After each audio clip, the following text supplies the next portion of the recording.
What's happening, everybody? Happy New Year. We are Happy here New Year. 2026. We are here, Verno P. Domingo with you, with The Missing Link, to Cheers. do the second annual Bloodsey Awards. We're going to be giving out a bunch of awards. We got a bunch of fun topics to go through: best kill, best cinematography, best performance, best villain, scariest movie, best soundtrack and score, dun, dun, dun, dun, dun, best screenplay, and best popcorn movie of the year, man. We did this last year. It was a ton of fun. Once we get through the award show, we're going to be doing a combined top 10 countdown. So Link and I have both made our rankings of the 25. Well, you saw 30 movies. I saw 28. Yeah, I ended up watching one more. Anyway, basically, the way we did the point system is where I took it down to 25. So our top 25 movies, just so everyone understands, and Link, so I can explain it to you what I did. My number one movie and our number one picks are worth 25 points. Our number two picks worth 24 points, and so on. So we added it all together, pumped it all. I tried to have AI do it, and then I had to double check AI's work. I'm like, oh my God, it's screwing everything up. Which luckily I double checked. It was messing the math up. But I sat down and I did the whole thing. I double checked everything, and we have a combined top 10, which is really cool. And we both have our separate lists, which will be fun to do.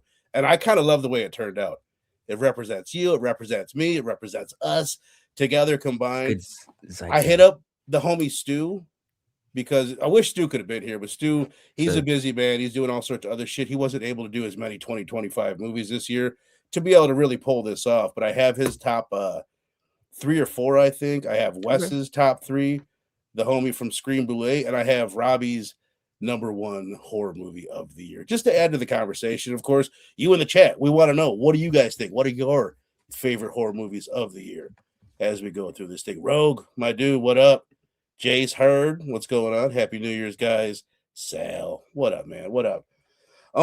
So what's up? Like, how was it making your list? What was just kind of, was it hard? Do you remember comparing it to last year? I do want to do a little bit of comparing it to 2024 too.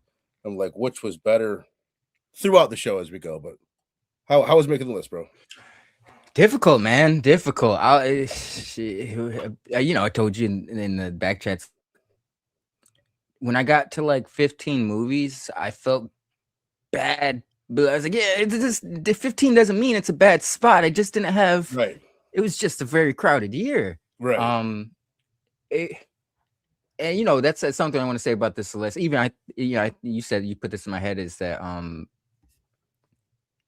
these are all bangers. Yeah, for the most part. Higher up on the list. But yeah, it was like really tough to narrow down. Like the last couple, like 10 movies, 20 movies. I was just kind of writing shit down, but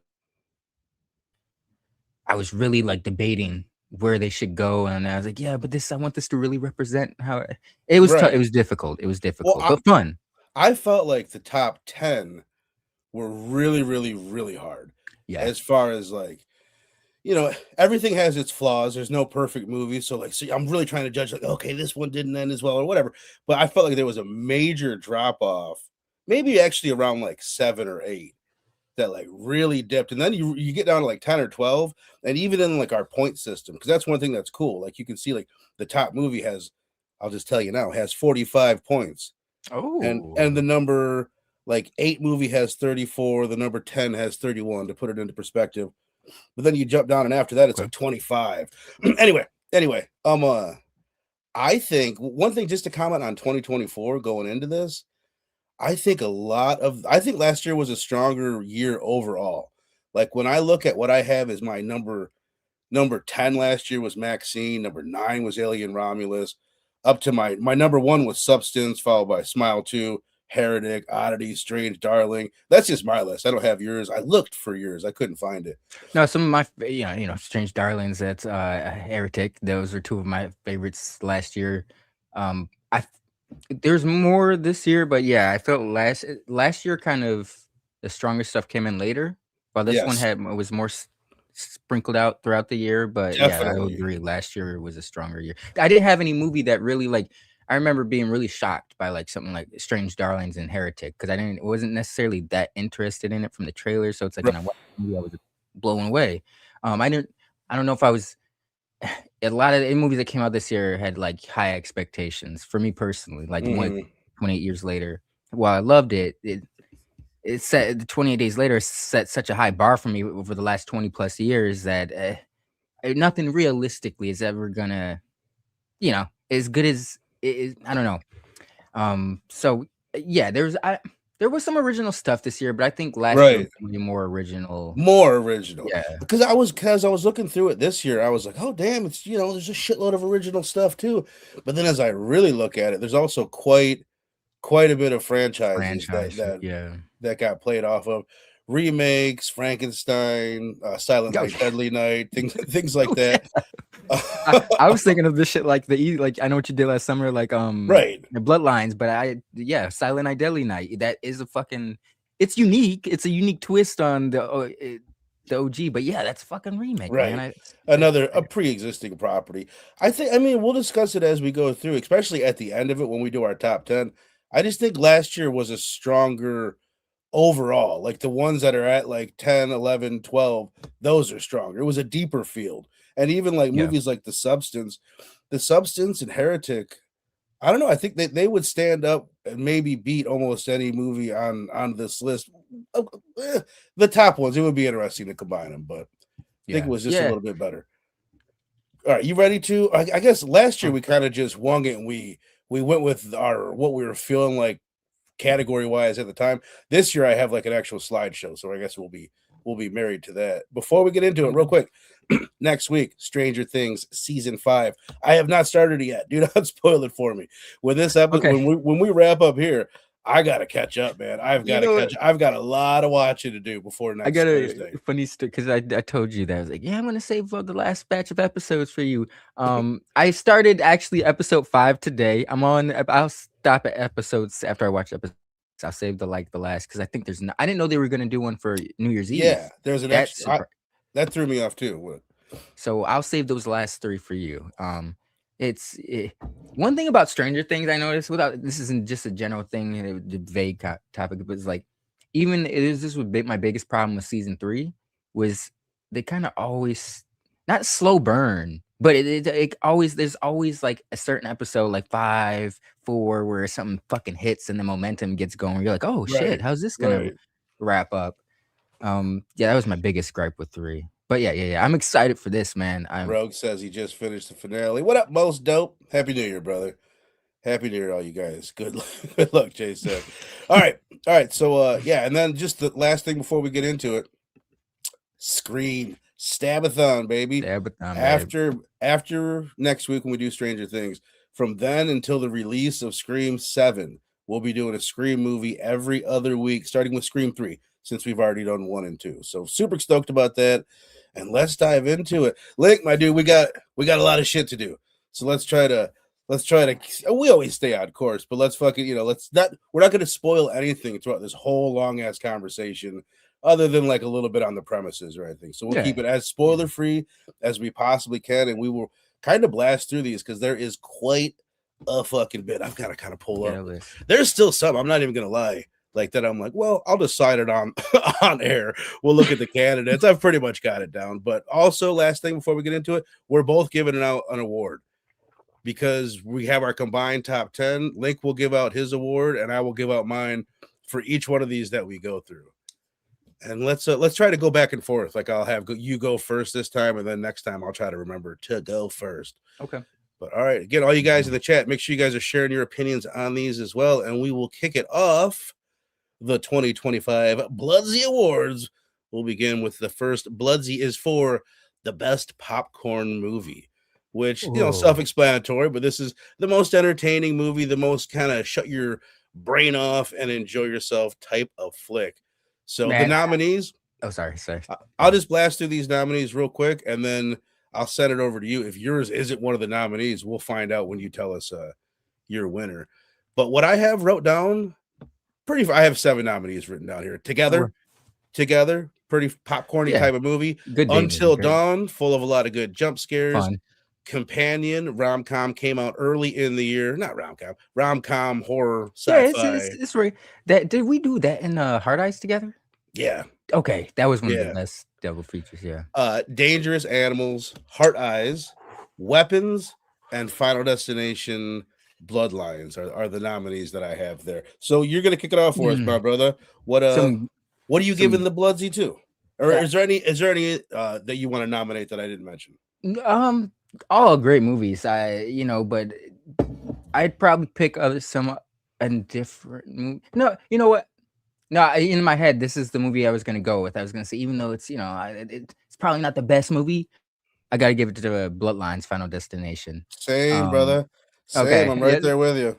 That talk about, that's how you handle a franchise reboot, whatever. You look at, if you're looking at like a yin and yang, a shit example and a great example, you go look at I Know What You Did Last Summer. Yep. And then you go look at Bloodlines. Like that, that's why the people from Bloodlines, I forget what fucking franchise they're handling next, but they just got some big project in the tank.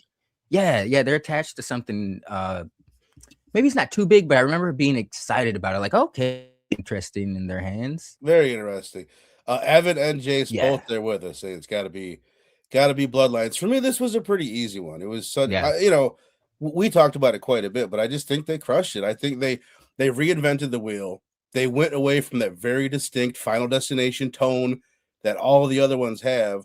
They took a chance on it and they made it I think it's the best one. And I've said it a bunch of I was gonna say, I think it's the best it's Final Destination one. That's the first time I like where you gave a damn about the characters, to be honest. Like it's this fucking weird family, and there's a lot of which it works in that movie's favor, where it's like you think like the fucking cousin with the tats and the piercings. I thought for sure he was gonna die so many different times than he did, and he was there's a lot of good comedy. He ended up being like the best part of it too. Yeah, he was.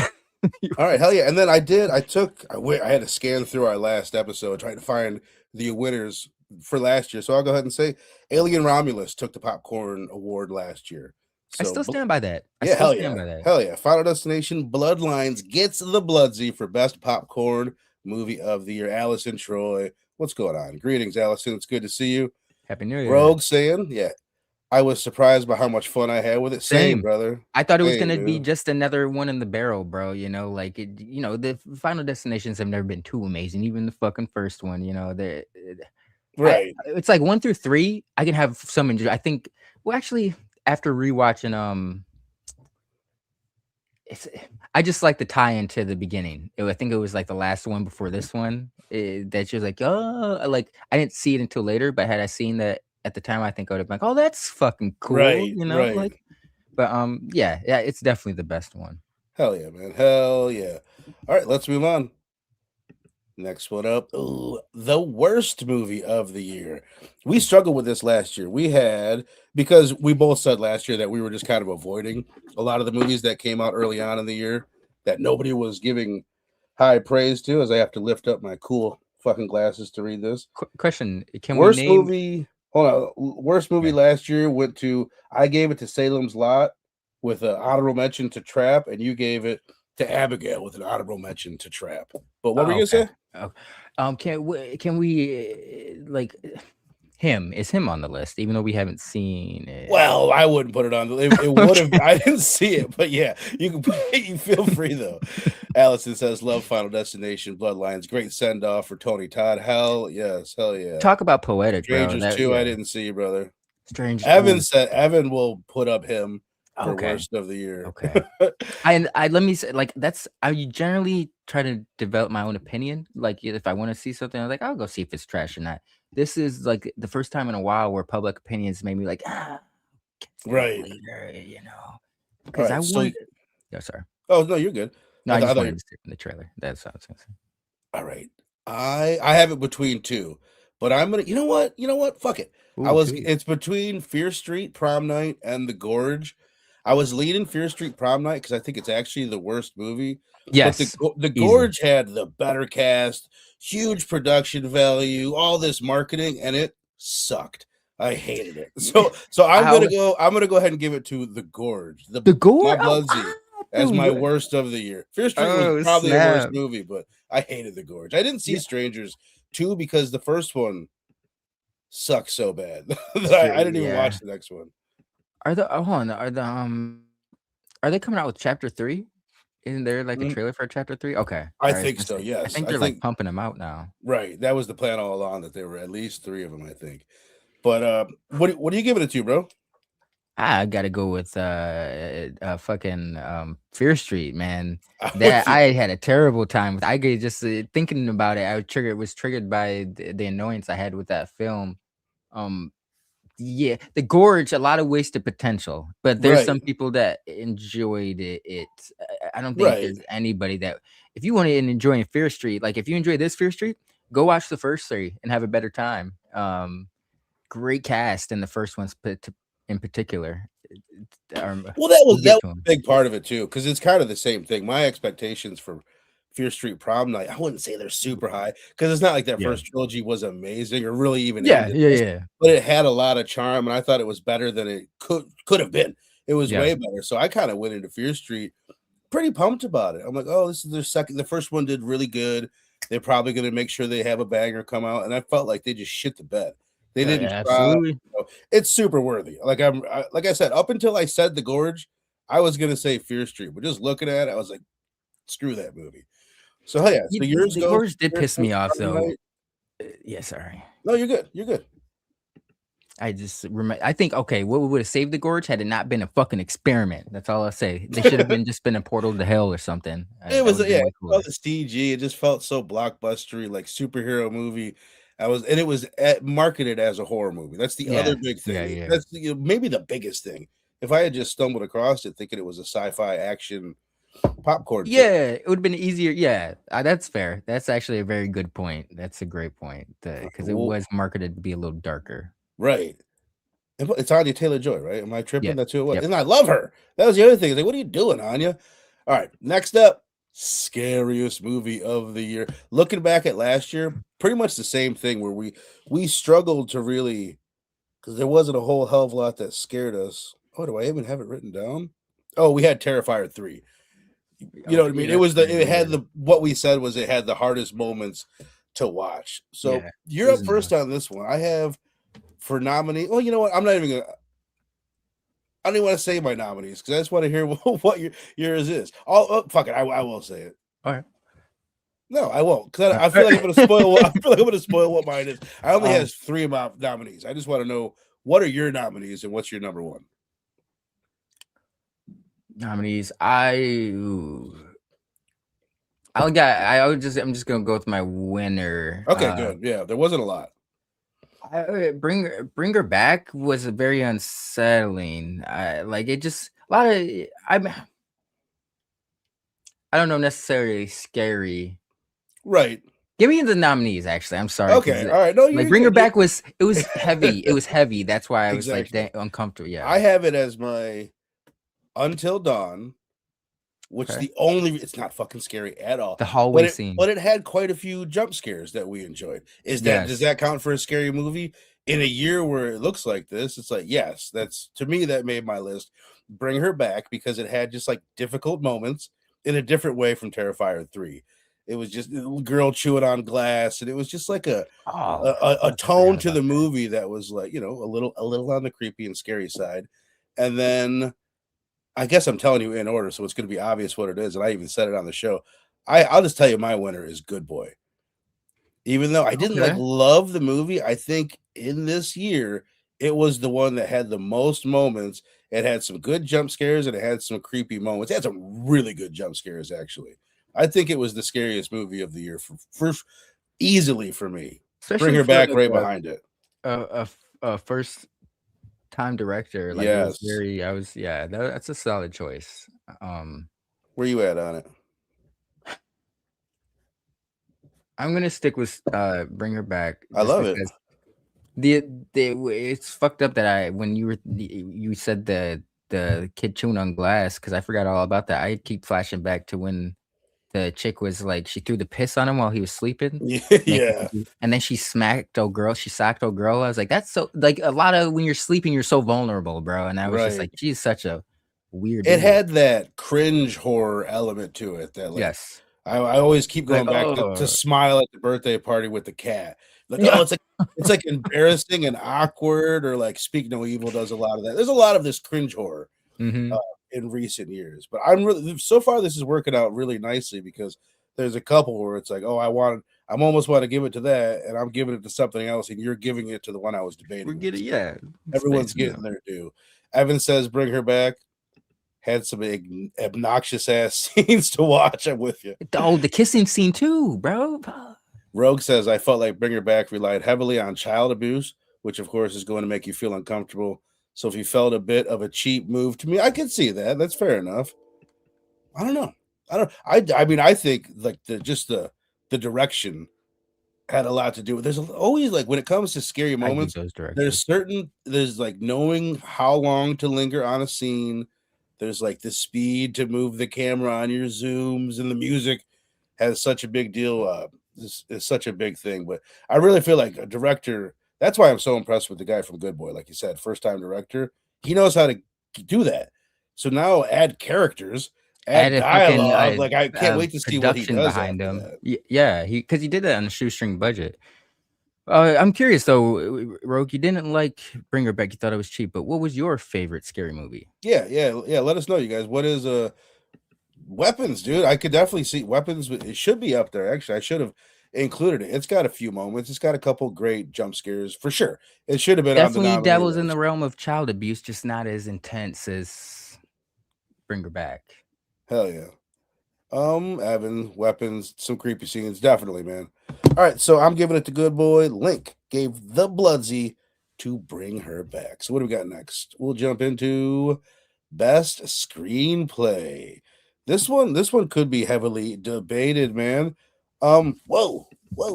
My funny little I don't know what this fuck this is. I keep calling it a hat, but it's definitely not a hat. Whatever those are. All right, best screenplay. What I should have part of, just so people know behind the scenes, I didn't want to know Link's pick. You know what I mean? Or else I could have got your pick and then had your nominees and combined it. So that's why it feels a little bit sloppy. So I'm just gonna read the nominees that I have. I have 5 nominees for best screenplay. Again, Link, I'm gonna send it to you if you have any that I didn't think of, or just give me your winner. Okay. But in no particular order: Bring Her Back, Sinners, Weapons, Ugly Stepsister, and Together for best screenplay / story.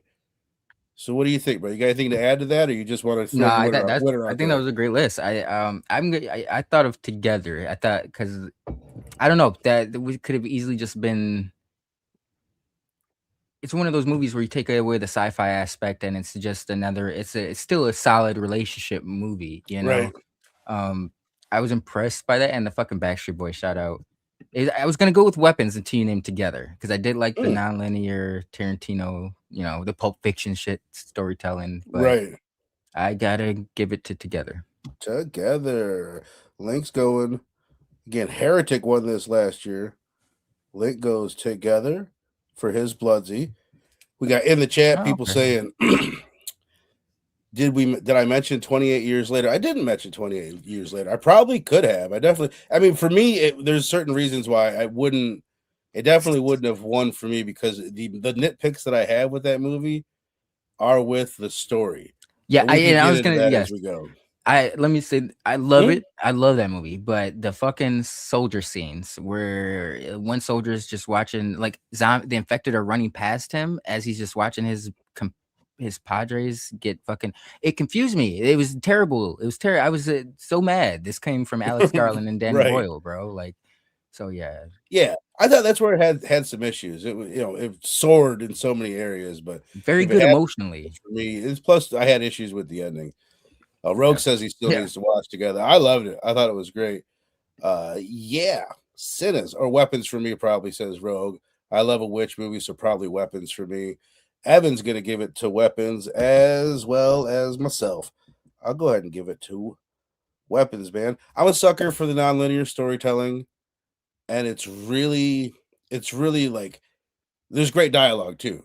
Like there's great, like, you know, not like monologues, because they don't really monologue in that movie, but there's really solid dialogue, and just what they do with the story, and how interesting it keeps. It's like one of the best movies of the year, debatably, and I think that's one of the biggest aspects of it is its writing. That's what keeps it feeling so fresh and so clean. Clean is the nonlinear storytelling, and a lot of people do that, but it did it really successfully. So that's why I'll give it to Weapons. And we talked about that, but they had the like each character kind of represented a stage of grief, or right to an extent.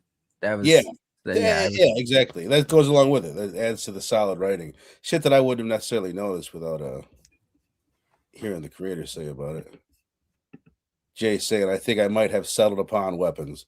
Hell yeah. Hey, Evan's giving Sinners a close second, which I can get behind. I actually just watched Sinners again. That was the one that I was able. Actually, there's two movies that I was able to squeeze in the last couple of days, and I'm to help prepare for this. And Sinners was one of them. Was a rewatch for that, which I needed. Sinners is such an easy pull this year. Like that's why it'd be easy to give so many awards to Sinners because speaking of that damn good. Speaking of, like you and I, we didn't do this last year. I hit you up last night. I was like, "Yo, bro, we should do music." Part of the reason, like, music's super important to movies. Obviously, we all know that.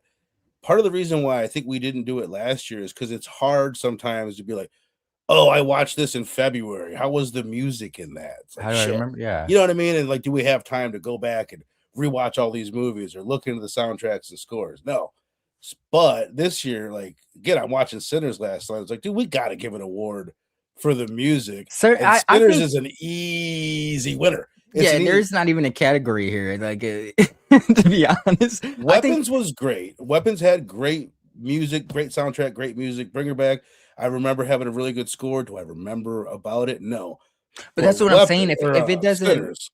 Yeah, if it Sinners, I saw fucking when it came out, bro. Like, and I get like with that fucking that montage of the different eras. Like, that's one of my favorite movie scenes in recent history. Like the last couple years, it's one of the best I've seen in theaters. I remember walking away being like, that scene was one of the best scenes I've seen in the movie theater. They're up there with like, spoiler alert, I Am Iron Man.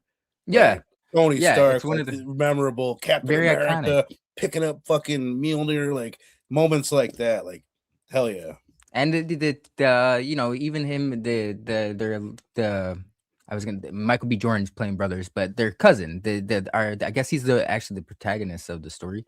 But him with the guitar, I guess he actually plays too. Like he's a musician. I was shocked to learn that. So, but good, yeah, man. Sinners. That's what I'm saying, man. Like, if you have to go back and like rewatch it, like, okay, this movie was pretty good. Mm-hmm. That is cool, but Sinners is one of the. It stands out. It's step along the way. E, my brother, what up, man? Good to see you. Oh, that's a good call out. Jay saying Frankenstein, good for sure, and it definitely was. It was super high production value. Everything in Frankenstein was quality. Yeah. Yeah, that's the other thing. Just again, rewatching it last night. Last thing I'll say on the music is just the variety. There's all the blues that you kind of remember. There's the scene that you were talking about with the guitar and the future and the past, and it's like just incredible. But there's also like, remember during the final battle, like it kind of goes into like some metal music. You've got some hip hop mixed in there and everything. It's just like this huge variety of like badassery and the Irish. Like the jig, the Irish jigs, the folklore. Music's so important to that movie. I'm right there. Couldn't have said it better. Easy win for Sinners, best soundtrack or score. All right, moving right along here. Best villain. Sorry, Oh, you're good. All good. Why am I losing my list? I'm also losing track of like having you go first or me go first. I feel like it's my turn. It's my turn to go first. I will list off the nominees, bro. Now this one is tricky. Like I could easily miss some nominees. There was one that I added at the last minute that like it could possibly even win it for me that I didn't think of until the last minute. So if I didn't mention any, let me know. But in no particular order, Victor Frankenstein from Frankenstein by Poe Dameron, Remick from Sinners, the Alpha Zombie's Dick from 28 Years Later, Mandingo, Laura, the foster mom from Bring Her Back, Amy Madigan as Gladys in Weapons, and Jack Quaid as Josh in Companions. I feel like I'm missing stuff. Like I kept scanning and being like, last year there was like more. There was like Nosferatu. So we had Count Orlok, we had Art the Clown, we had fucking Hugh Grant. Hugh Grant. Grant won it for Heretic. That's who won it last year. I'm pretty Did he? goddamn sure. Where is it at? Oh no, he won Best Performance. Did we not do Best Villain? Or maybe I just didn't write it down. Shit. Oh no. I think I gave it to. I didn't write it down. I gave it to Count Orlok, and you gave it to Hugh Grant. I think. Okay. But whatever. Okay. Whatever. As I said, I'll go first this time. And I have. You could be like, oh, Victor Frankenstein, because of like the epicness of it and the performance and everything. But I got to give it to Gladys from Weapons, even though she's not in the movie a whole shitload. She's like the visual thing from that movie. She's like the visual, like the horror icon from this year. As far as like, if you're gonna show one image from this year, it's kind of her, or maybe even the kids with their arms out. But Naruto running Naruto. Where you are? Is there any that you can think of that I didn't mention? And where you at on it, bro? No, I think that's I mean, those are all bastards. Like they're, you know. Like they're son of a gun. Like those are every person you name is like, oh, you motherfucker. They all did some very shady, shisty shit to warrant being a great villain. Because it's, you know, even Jack Quaid's character, that was a great one because it's like, you know, in Victor Frankenstein, they had, it's not like they needed to turn into dicks. They had good shit going for them, and they just were still asshats. So they were great choices. But once again, I gotta go with Sinners, bro. Rennick was fucking super charming, and just, you know, my man. It's crazy because I think we had covered Eaton Lake not too long or earlier in the year before Sinners came out, and then he fucking kills it as fucking as the. Is his name? No, he's not Jamie, but in fucking 28 years later, I'm excited to see him in Boneyard to see that role expanded upon. Oh yeah, he was blonde, wigged, with the gold teeth and shit. The leader of the fucking Power Rangers that we just get the little glimpse of at the end. Rogue saying, but he's got a knack for the monkey and the monkey. That's worth giving a shout out to.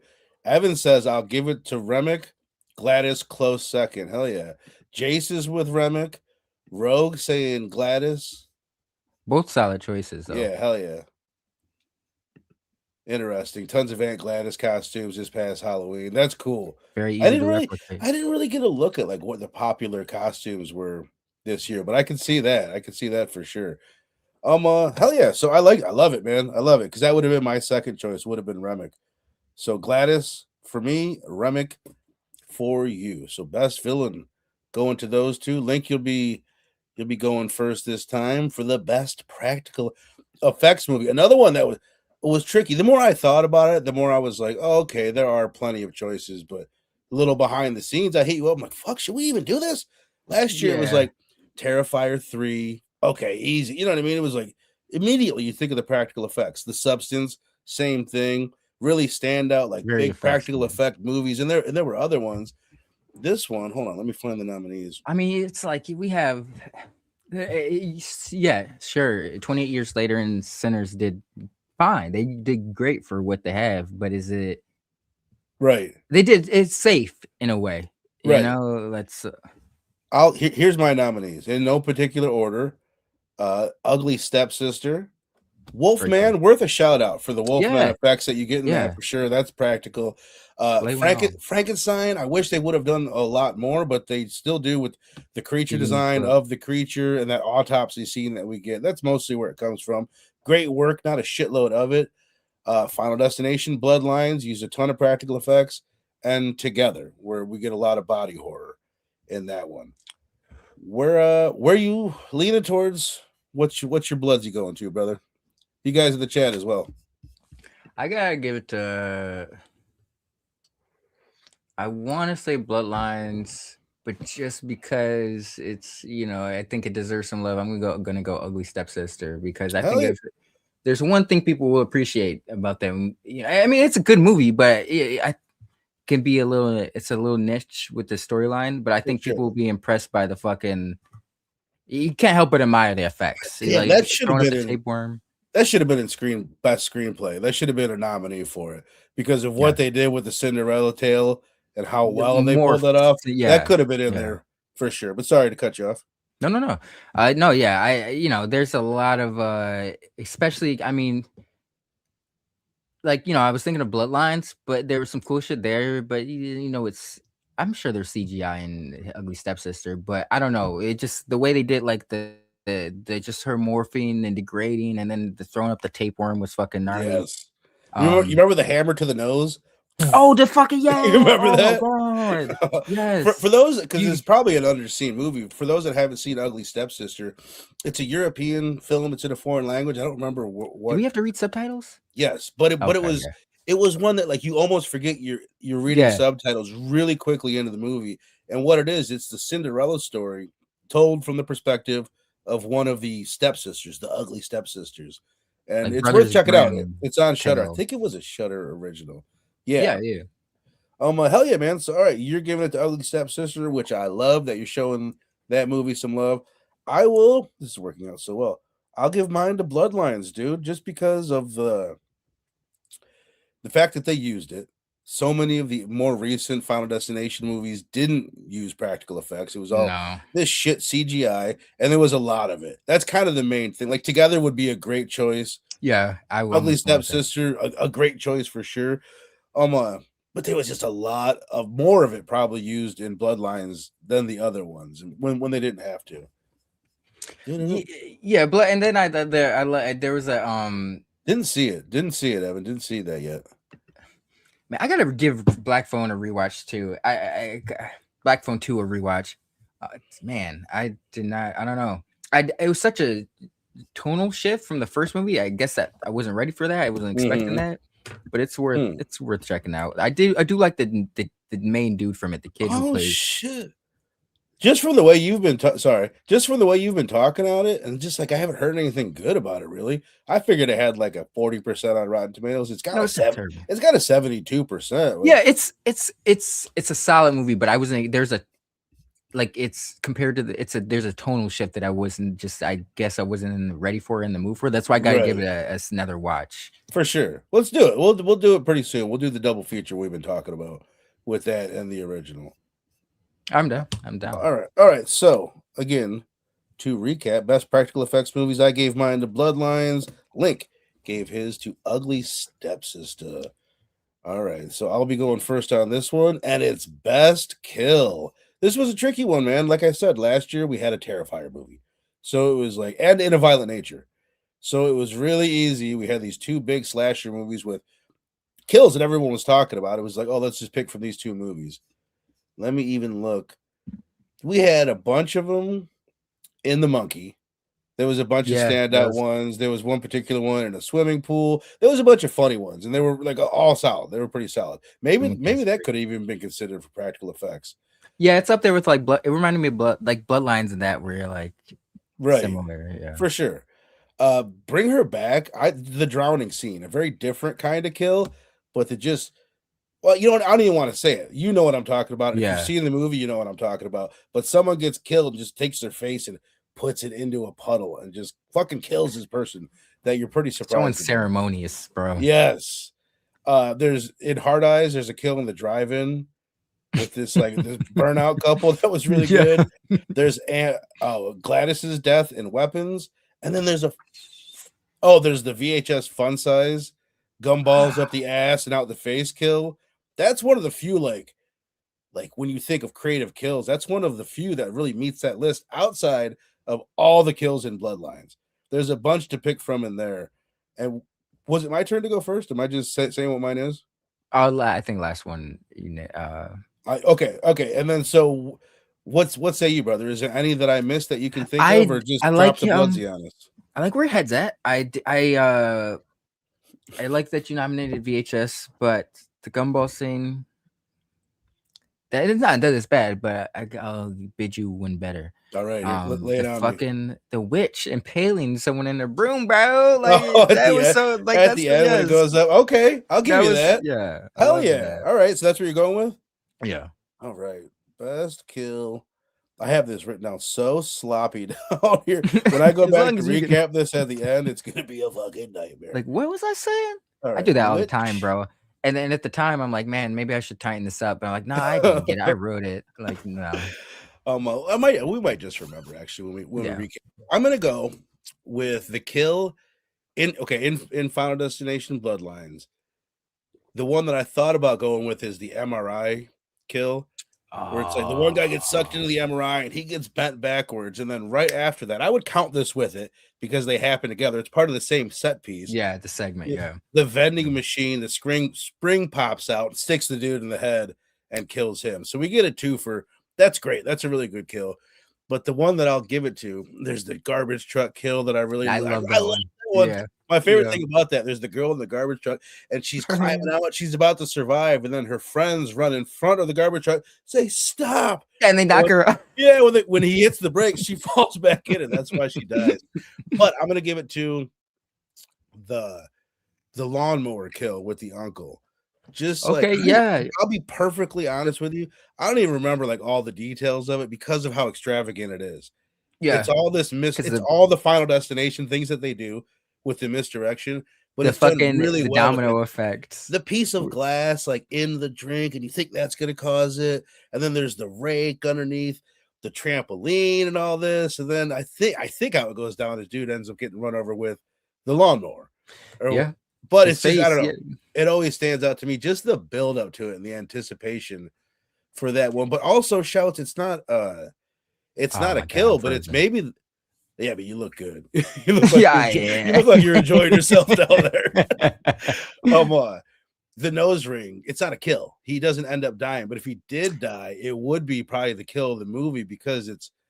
I don't know. It's whatever. When you look up that movie, that image is so iconic. Just like him with the nose ring and all that. Really good. I think they had released that as like a trailer, bro. To be honest, I think I'd seen that, or it's like they were doing advertising for that, and I saw that one scene. Like, sometimes they'll show like an exclusive scene to promote the movie, and that's the movie. That's the scene I saw. I was like, okay, I'm gonna go see this. Was where he was like, I thought he died, obviously, obviously, but it's so good. And then he ends up being one of the best parts, of the movie, and it's like his.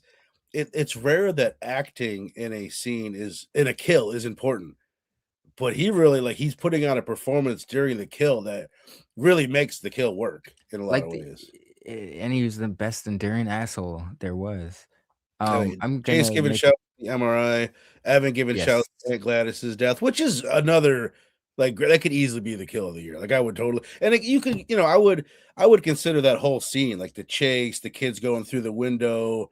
The whole thing. The yard shit. Yeah, there was some humor in it too. Do you want to try pop it out and pop back? Yeah, I was gonna say I'll be right back. I could roll with this happy guy below me the rest of the show, but go ahead. I feel like too goofy, more so than usual. I'll be right back. Too fucking funny. All right, real quick, I'll just promote again next week, next Thursday, 8:00 Central Standard Time. Big Steel will be back, and we're talking Stranger Things season 5. I haven't caught up yet. I haven't even started it yet, so I'm gonna jump on that. Oh, he's back. I was hoping you jump in and you just be. Yeah, I will say, luckily, it was frozen on a decent shot. I can make some ugly faces, bro. So I was. Thank you. Hi, my brother. Happy New Year. Happy New Year.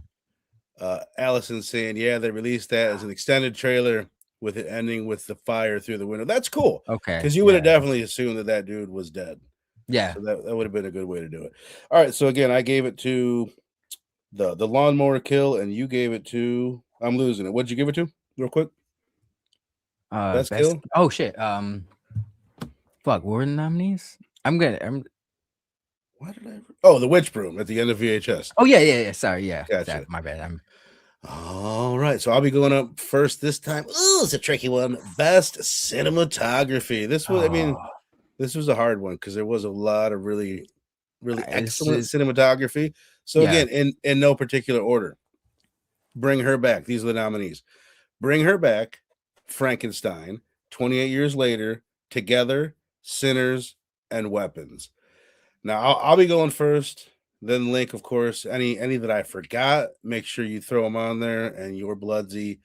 Well, I'm already seeing a lot of love for 28 Years Later, which is making me think I should put it as my number one, but I'm not gonna. I'm gonna stick with my gut. I'm gonna stick with my gut, and I'm gonna go. I could go Frankenstein because that is a gorgeous movie. It's like, probably the best looking movie of the year. I deducted some kind of whatever the points in my head on Frankenstein for almost every category because that's not a fucking horror movie. Whatever. I mean, it's still like it's on my romance. It's like one of those genres where you put romance something, then horror after it. Deep, maybe like the third one. You know what I mean? Romance, drama, period piece, little touch of Frankensteinish horror. But anyway, I'm gonna go. And Bring Her Back is fucking great too. It's always 20 years later, obviously. That was like when I thought this originally, I was like, that's the first movie that popped in my head. Thinking about the scene of them running with the stars in the background. Like, that's one of the scenes of the year. The fire scene. Could easily be Sinners too. Yep. But I'm gonna go with Weapons, man. There's a lot of great choices this year, and I have a quick explanation why. Just like the type of camera movement that they're doing, like taste-wise, I love that shit. And just for instance, the scene where Julia Garner is in the car and they've got the camera on the house in the distance and the chick comes out and she looks fucking crazy. The camera's in the car with Julia Garner. You see the person walk all the way up and then you lose sight of them. The camera stays on her. You just hear the car door open and it shuts. The way that there's some people that don't like to draw attention to that you're watching a movie by the camera movement. Right. It's like, you know what I mean? But I do like that shit. To me, that's like real Hitchcockian style filmmaking, like Pulp Fiction or Tarantino-esque, where the camera is telling the story. And I think Weapons did that style the best this year for me. It was there's instances where Julia Garner's walking into the convenience store, the camera's like following her from behind. Shit like the stuff we've seen, nothing like crazy creative, but just that style is what I kind of appreciate the most in cinematography. So I'll go with the Weapons. That's a great that's a great choice. I got like 3 top contenders. That's one of them. Sinners. I mean, I guess this is because these are people, coming from people who really love and understand film at large. Like these are some, because Zach Cregger, Danny Boyle, Alex Garland, for sure. Ryan Coogler, they're all vets, but I'm being biased. There's some glazing, but I gotta give it 28 years later. If there's one thing that movie did great, and if not better than 28 Days Later, was the cinematography. Like the shots they had. I really love 28 Days. I say that very lightly because 28 Days Later had some great shots. Sorry to jump in. I missed this comment. That's a great one too, man. There was some great kills and weapons that were outside that we didn't talk about. That was gnarly. That was up and there, the head bashing and the eye bulging too, bro. That was the bug eyes. That was fucking sick. Han Solo, young Solo, the way he goes down, worth mentioning. You know what I mean? Like worth mentioning with the gunshot and all that. So yeah, good call out, Sal. Even you know what the fucking needles in the cheek, bro. That really fucked me up. I thought of that too. That was for so sure. Yeah, a lot of love for 28. Man, Evan, he's. What do you get? How much you getting paid by Scott Derrickson for all this fucking Black Phone 2 promo you're doing, bro? Go watch The Gorge. Also Scott Derrickson. Sinners, it's the one shot in Sinners, the scene that we were talking about, that's so great. The camera movement in that, where you've got this free-flowing camera swinging all around the club, is great. Like, it had me wanting to kind of lean towards it. One thing that I'll ding Sinners for, it's too orange, bro. It's so orange. Just like tone that down like a notch or two. I don't like how warm it is. I think I see what you mean, but I think that's like trying to emulate the southern heat, totally, and kind of the like it's the what's that fucking sepia. Yes, thank you. You read my mind, bro. Oh my god, yeah. You know what's funny? My wife, she can never think of that word. Never. I was never gonna get it, bro, until I heard it. So many times, and I'm like sepia. Like I know you go. It's like, Wizard of Oz. Yeah, I was gonna say you was like Wizard of Oz had a scene like that. Yes, it had a very sepia tone. That so Link gave the Bloodsey to 28 years later. I gave the Bloodsey to Weapons. We got a lot of love for Sinners as well. And together, man, it's worth together. Bring her back. The cinematography and directing in both those movies, top of the line. Is maybe a little less flashy and Bring Her Back, but together had a lot of really creative camera work. for a movie that's very intimate, all just kind of set in a house and like, yeah, you know what I mean? They made it like really, really cinematic. All right, I don't know how many we have left. I think just a couple. This might be the last one. Let me just see. Okay, yeah, this is the last one. And then Best Picture will obviously be after this. We're doing our top tens. Maybe take a little potty break because I've been drinking this coffee here. But when we do our top tens, you'll obviously find out what we say are our best movie of the year. All right, so you'll be up first for this one. This was hard, bro. When I looked last year, I listed off like 10 nominees for that one. This year, I feel like there were less performances where an actor carried the movie. Like there wasn't that much of like Hugh Grant and Heretic and Demi Moore in The Substance, where it was like their movie in such a way. It happened, but there was less like it was pretty clear cut that was who the debate was between last year for us. But anyway, I'll read off a long list of nominees. Some of them clearly won't win it, or aren't even considered, but worth mentioning. First of which would be Delroy Lindo's playing Delta Slim, the old piano player, the drunk guy in Sinners. I love like that performance in Sinners, if you know what I'm talking about. Just a shout out. He's with Aaliyah's dad in Romeo Must Die. Okay. It's been a while. Again, this one's just a shout out, but Chris Sullivan, the dad, Taserface from Guardians of the Galaxy, the dad in Presence, man. I just loved his performance, but not a winner for me. John Lithgow in Jenny Penn. I forget what the full title of that movie is, but you and me are the only ones that have fucking seen it, so it doesn't matter. Sally Hawkins, who played Laura in Bring Her Back, the stepmom. Sophie Thatcher, Iris in Companion. Jack Quaid, Josh in Companion. Leah Myron played Elvira in The Ugly Stepsister. Julia Andrews played Justine in Weapons. Amy Madigan, Gladys. Oscar Isaac, Victor Frankenstein. And I've just realized I left off who could fucking win it. Josh Brolin for Weapons as well. And Jacob Elordi, the creature in Frankenstein. That's a lot of people, man. Yeah. That's a lot of people. I don't remember where we're at, but I'm just going to ask you. I don't remember if I'm supposed to go first or no. I'm going first. Okay. Where you at, bro? Where you at? This is a really hard one. What do you guys in the chat like? Where you guys leading with this? Fuck. That had good cinematography. You are right. Good Boy should have been on the list for cinematography. Good Boy, great cinematography. You're right, Ian. Great call. Especially coming from a first time, for sure. Just I don't think even the actor I knew who the actor was. So right. Man, name it one more time because I want to give it to. There was one you named, but I might say Jacob Elordi, bro, because I didn't really care for. I know he's from the Ecstasy show or whatever, that teen sex show. Right. I haven't seen it. What is that called? With fucking what's her name? Spider-Man's girlfriend. Isn't Scott? What I've lost. Whatever. It doesn't matter. Something like Ecstasy? No, I know it's not Ecstasy, but it's I gotta look it up now. I'm sorry. No, you're good. Oh, and Michael B. Jordan. I didn't fucking say Michael B. Jordan. He actually killed it as the twins. He's on my. I could have sworn he was on my fucking list. Yes, he's obviously a nominee. Good call. Euphoria, Jace says. Euphoria. Great call, Jace and Evan. Yeah, I didn't. Yeah, great call, Evan. I forgot to add him. He could win it. He could easily win it.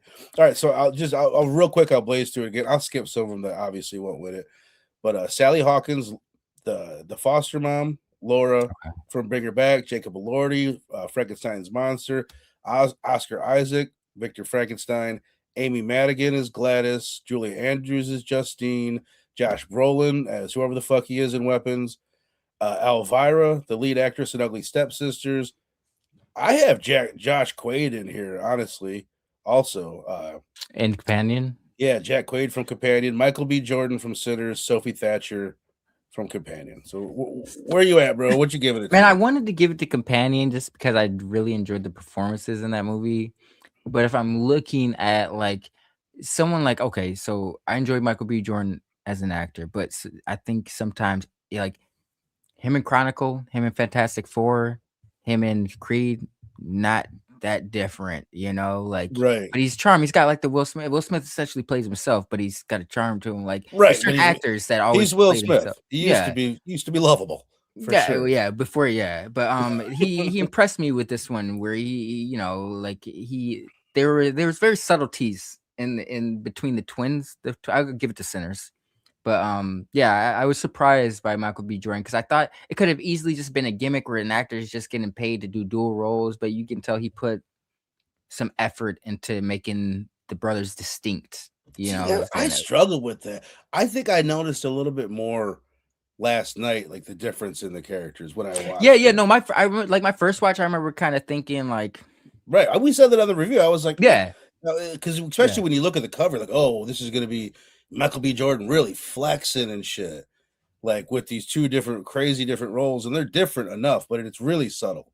But so like so with that though, I was like, he's usually always like the charm and nice, cool guy. Like everyone loves Michael B. Jordan, and then his characters kind of emulate that. But you know, he was able to pull off like the more gruffer like with Totally. the yeah. And so I was impressed by it. I didn't know if Real he was tough had guy. the range for that. See, I'm honestly not as familiar with his catalog in general. Like a lot of the stuff, like even like Go with like a lot of the stuff I he's haven't seen since it came out or yeah. whatever. But I do think he was really good. I think he was really solid. I can't believe I didn't write him on here. I'm There's so glad probably I rewatched stronger Sinners. performances on the list. Definitely, like, you know, if we're looking at weapons and shit, like, but Mhm. I was impressed. So after, especially after that second watch, like, okay, Michael B. Jordan, okay, and I respect the swing, you know, we respect people going for it, especially if it's outside the norm. Hell yeah. All right, I love it, dude. I love it. So Michael B. Jordan gets to the Bloodsey from the Missing Link. Honestly, man, I'm so all over the place with this. It was, At one at one point, I was gonna give it to Elvira, Leah Myers for The Ugly Stepsister because she carried that movie. She's yeah, great in the movie. She's funny. She's ugly. She's beautiful. You know what I mean? Like she does this range. She like changes her look throughout the movie. She kills it. that's actually a She great choice. she could totally fucking win it. And I'm tempted to give it to her. The person that I last second added. Well, first of all, let me say Julie Andrews, Josh Brolin, and Amy Madigan, all in Weapons, could win it. Amy Madigan, if she was in the movie more, you know what I mean? She doesn't do enough in that movie. None of them, and that's probably why none of them for me will win it, is because there's three of them that are kind of carrying that movie in different Right. ways. And Julia Andrews kind of disappears for a large chunk towards the end of that movie. So I don't give it to her. So I'm gonna give it to, and maybe this is well, you were considering it, sounds like. I'm gonna give it to Sophie Thatcher for companion Yeah. because she Yeah. does carry that movie. She's playing a robot, she's funny, she's vulnerable, she's strong. She really has a wide range in that movie, and she's I, in it constantly. She's in like every scene.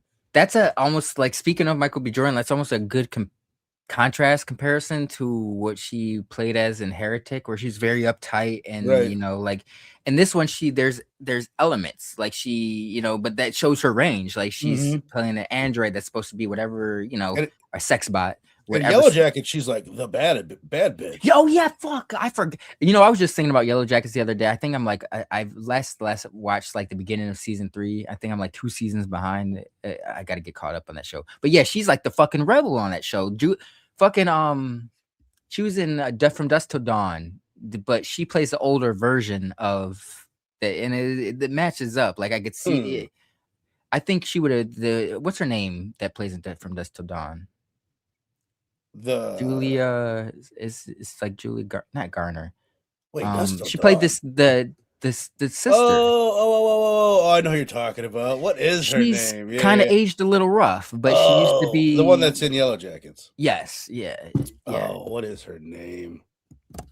Juliet. Julia is it? I think believe it's like Julia something. It's something like that, bro. Yeah, I got it right. Juliet Lewis. Thank you, Evan, with the fucking future internet. No, it comes in handy. Like I was, right. Juliet Lewis, bro. All right, so yeah, man. As long as Evan says it's good, so I'm rolling with it. I love it. I love that you picked Michael B. Jordan, and yeah, this is really working out. A lot of my second choices, you're picking on some of them. And So they're I'm both glad getting love. I was just gonna say, I'm glad you went with Sophie Thatcher too, because I was like, this is a tough one, bro. I almost don't feel right nominating every. This is a good. It was a good year, even though like last year was. I don't know. I'm buzzed, but last year was stronger. But this was still a very solid year in terms of just consistency. Hell yeah. Mia Goth could use a shout out. You know what I mean? She didn't do too much, but she was great in it. I tell you what. All right, you guys stick around. You guys that just jumped in, don't go anywhere. I gotta piss. We're gonna come back. Right. We're gonna do our top 10, and at the end of the top 10, we will reveal our best movie of the year. Quick recap though, real quick. If I could just blaze through these. Let's just go back. Let's just do this sloppy. Let's go through here. Popcorn movie. Just correct me if I'm wrong. I'm gonna try to do these off memory, rather because my list looks crazy, bro. Because I've got it combined with last year's movies, and none of them are in the order that this one is in. But best popcorn movie, we both gave it to Final Destination: Bloodlines, right? Yes, sir. Hells yeah. Worst movie, I gave it to The Gorge. You gave it to Fear Street: Prom Night. Yeah. Scariest movie, I gave it to Good Boy.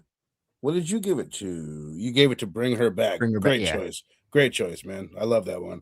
Best screenplay, I gave it to Weapons. You gave it to Together. Great choice. Because that was really theme heavy and like in a smart, clever way. And it was funny. And it was like, it was a great choice, man. I'm glad you picked that. Best soundtrack score. Easy winner for Sinners.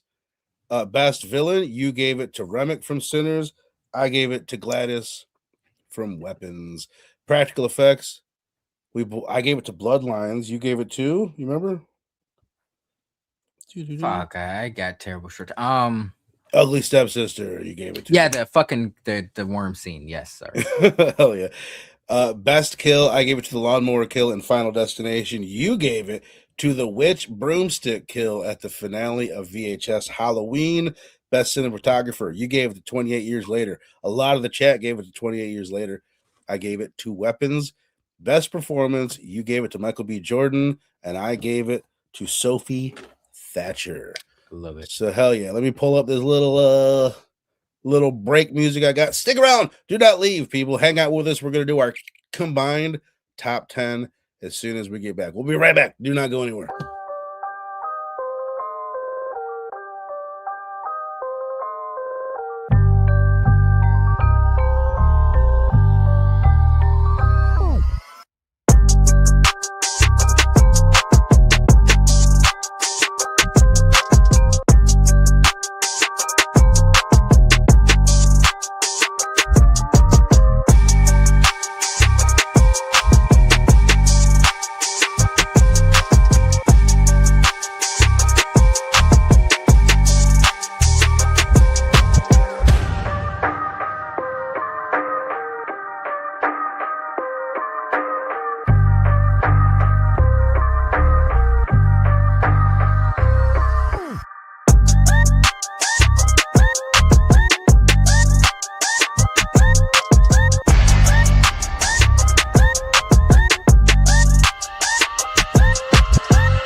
Oh, hold on. All right. And we're back. At least I'm back. Link will be back in just a moment. But while we're waiting on him, I pissed quick. I'll tell you guys again what we're doing next week. About to get into our top 10 right now, our combined top 10 list. But next week, Stranger Things Season 5 and series talk. I have not seen it. Do not spoil it for me.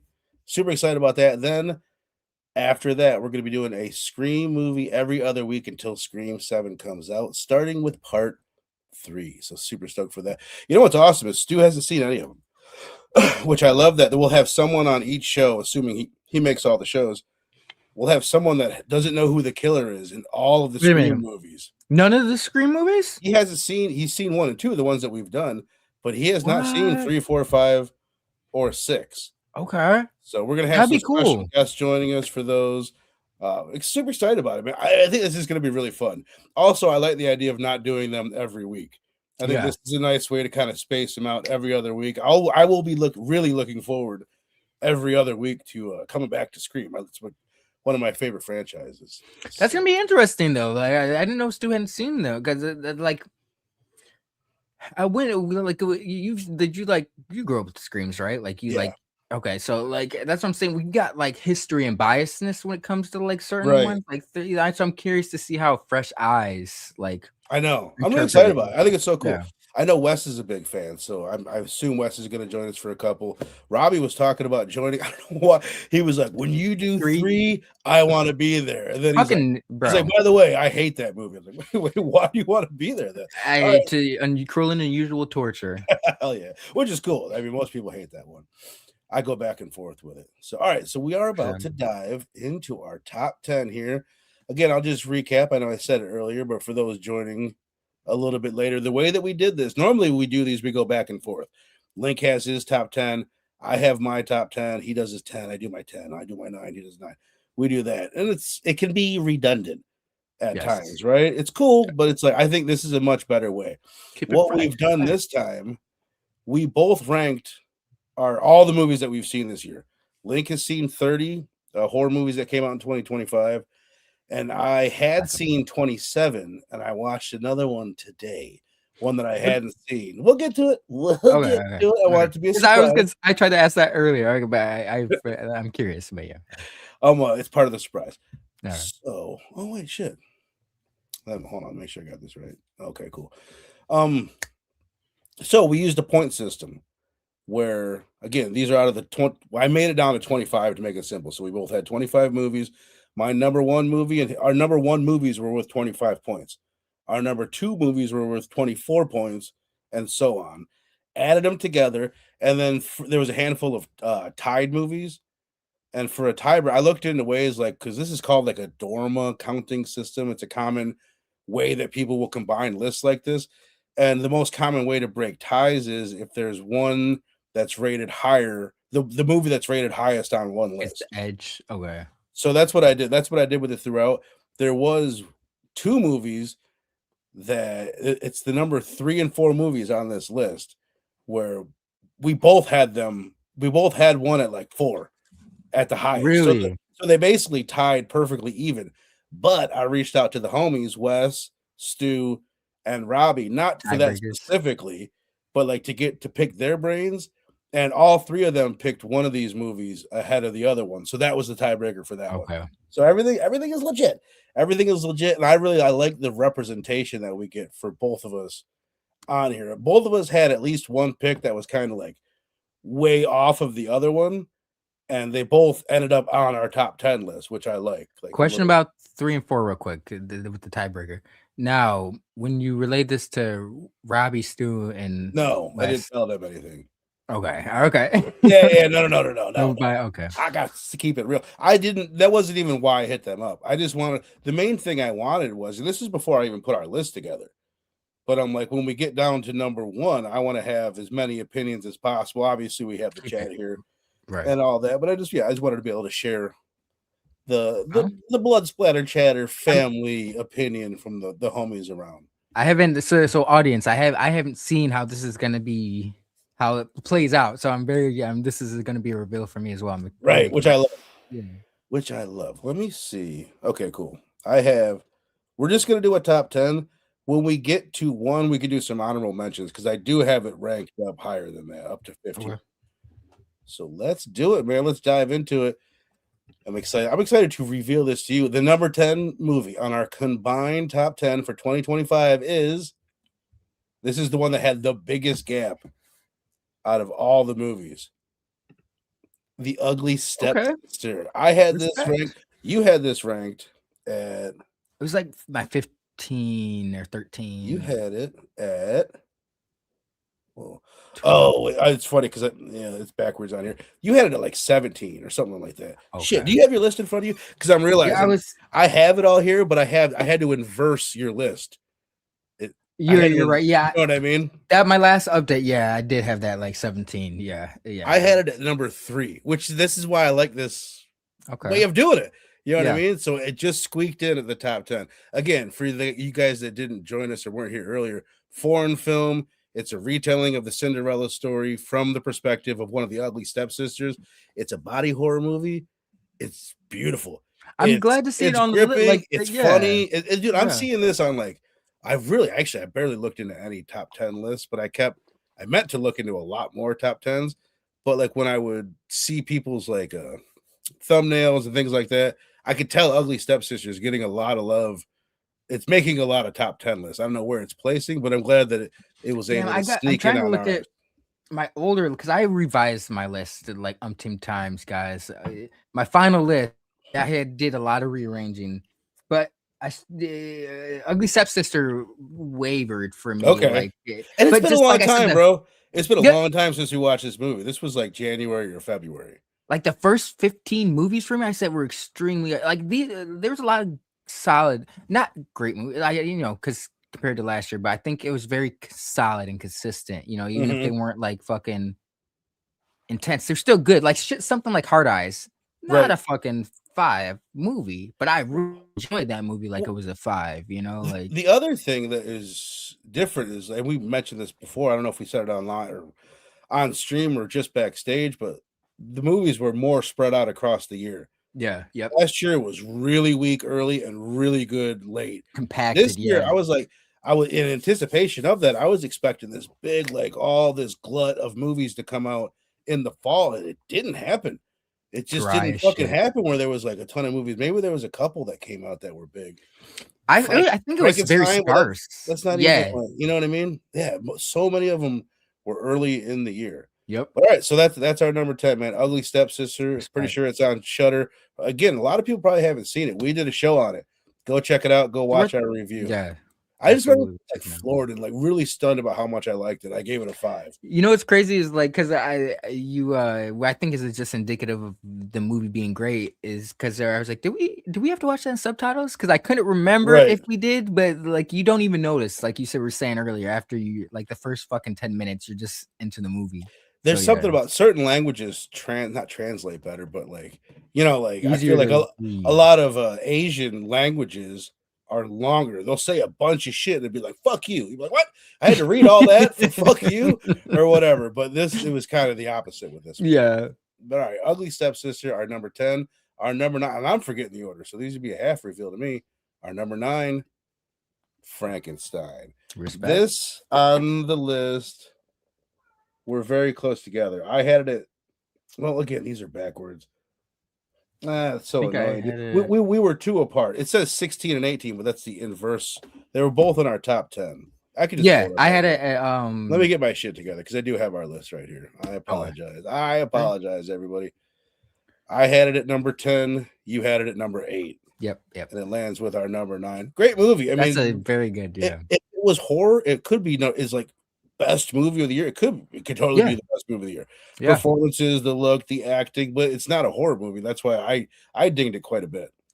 You like, that's like if it excels on every level except for the horror, like production value, story, script, performances, like music, like right. But it's like the horror, the romance theme. I don't know, like maybe it's more indicative of like mind you, I haven't seen many original OG Universal movies, but I don't. Maybe it's trying to be a shout out to like OG horror movies in a way. But then it's like I think of something like what's our man the Dracula movie that came out, Robert Eggers, fucking Nosferatu. Not yet. That's fucking a shout out to that at the same time, but that's got horror in it. Well, I think he's just he's just looking at adapting the book, and the book is fucking 200 years old, and it has some gnarly moments, and they talk about some nasty shit a few times, but for the most part, it's a drama. It's what we got.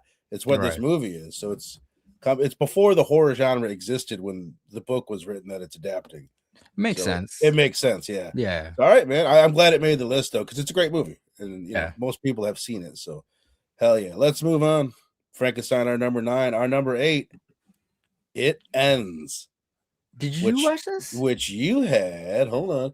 You had it at number 7, and I just watched it today. Oh, and I had it as my number 11. So it just, because I looked at this, I'm like, man, this is fucked up. Link has one in his top 10, and it has no chance of making our top 10 because I haven't seen it. See it, right? You know what I mean? So I was like, fuck it. Like there was one that you had, like Predator Badlands, I haven't seen. You had it at Predators. Spoiler alert. You had it at number 12. Yeah. And like, you know what I mean? That was another one, but it's like hell, if you had one in your top 10 that I hadn't seen and I could squeeze it in, I squeezed it in today. Respect, yo. I'm glad you watched that, bro. I did like it, yeah. Yo, that's what's up. Quick premise for people, because again, I don't know if this isn't out to stream for free yet. No. But the premise for this is the movie that we should have paired with The Long Walk. Yes. The premise for this is you've got 4 friends, they're in a car, they're on a fucking road, they stop, all these people come up and they try and get in the fucking car, like, what the fuck? They get in the car and they start driving, and what they find out is this is an endless road. It doesn't fucking end. Your phone battery doesn't die. Their hair doesn't grow. The car doesn't run out of gas. And every time they stop, people come up and try to get in the car. That's the premise of it. And it's a great premise. And you said it very, very well. You said it makes better use of his premise than The Long Walk. In The Long Walk, you're 20 minutes in, you're like, oh, cool premise. What the fuck? How are they going to do this? And in my opinion, they don't really pull it off. In this one, you're like, how are they going to do this? And I think they totally pull it off. Engaging, very engaged. Yeah. You never feel like you're just stuck in this car with them. Like they do enough to switch it up. I think it's a really cool movie. Mark, shout out to you. Mark from Geeks Unleashed. He sent me a message saying to check it out. So hell yeah, he's actually got some decent taste, you know. Sometimes his lists, he's always telling us to watch these random shows and movies. Even a broken clocks right twice a day, Mark. But it's a good one. We're gonna have to do this, and we'll have to invite Mark on to do it with us when we do it for sure. And again, I'm just kicking myself for not pairing this with The Long Walk. But how would you? How this was such a this almost like this went over my head for the longest time. Like how would you? It's not like there was a studio behind it promoting it like they were with The Long Walk, you know. Like when I saw it on your list and that it hadn't really made any waves, I'm like, Link, you old stinker, you just rated it this high to try to sneak it in the top 10. And then I watched it, I'm like, no, it's justified. I can totally, Well, I mean, it deserves a conversation. I want to talk about this movie, especially like the ending. I want to get to it. But all right, it ends number 8 and coming up at number 7. Get ready for it, folks. This is maybe the hot take of the list. Hell of a Summer. Okay, I respect it's on the list. It's on the list. Yeah. Blake, where did you have it? This was actually my number 1 pick. Just you know, I'm like, is this a typo? Yeah, he was nothing is bad. Nothing is bad. I love the movie. I had it at number. Sorry, bro. I had it at number. Where the fuck is it? Oh, I had it at number 14. Okay. So it was in my. I was just really, you know, I didn't think too much of like someone like Finn Wolfhard. Like he's an actor, you know, it's like he's a part of a hit show, but this movie, it's not the best movie of the year. Like if we're talking about craftsmanship, you're looking at something like Sinners, Weapons, 28 years later. Like, yes, those are really better, but the heart and charm this movie possesses for some kids that were born after the year 2000, right. I was really impressed, you know, like, and they could have easily made themselves the star, and they just kind of played themselves as jokes, you know. So I was very impressed by this, you know. I just wanted to give it some spotlight, you know. It's not the best movie of the year, but it was going to be my number 1 because I don't know. And this came out like 2000. It's a shame that this hit like like I looked it up on the internet. It said 2023. I was like, did we cover this movie fucking like 2 years ago or last year? Like, no.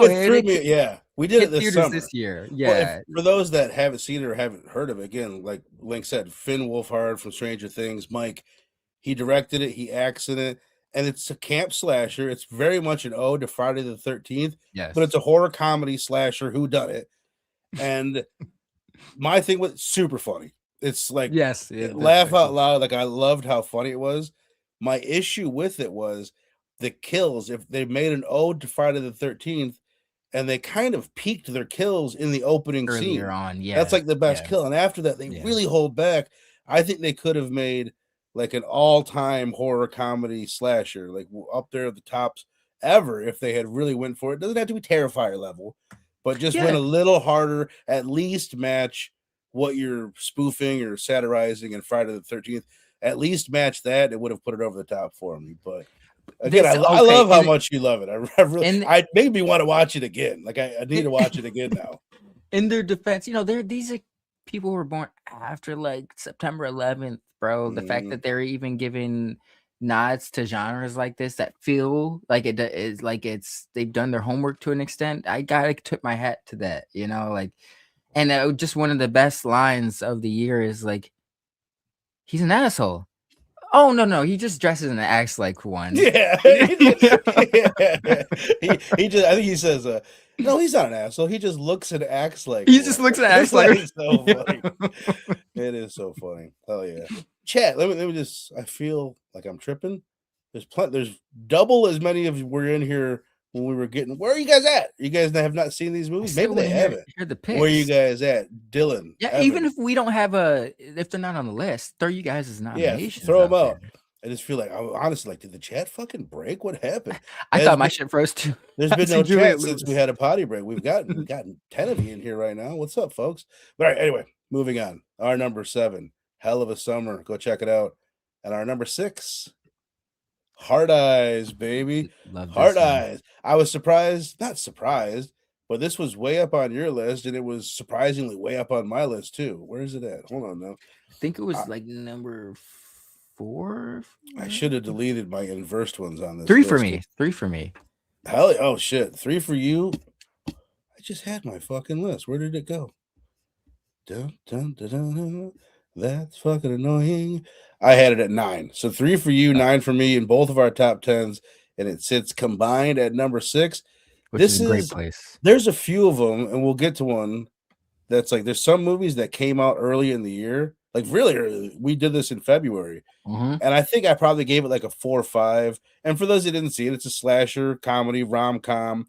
It's got the dude, the light-skinned mixed dude from the Scream, the nephew. Yeah, he's like the most handsome guy on the fucking planet. You couldn't tell it in the Scream movies, but in this one, he really steps up. He levels up.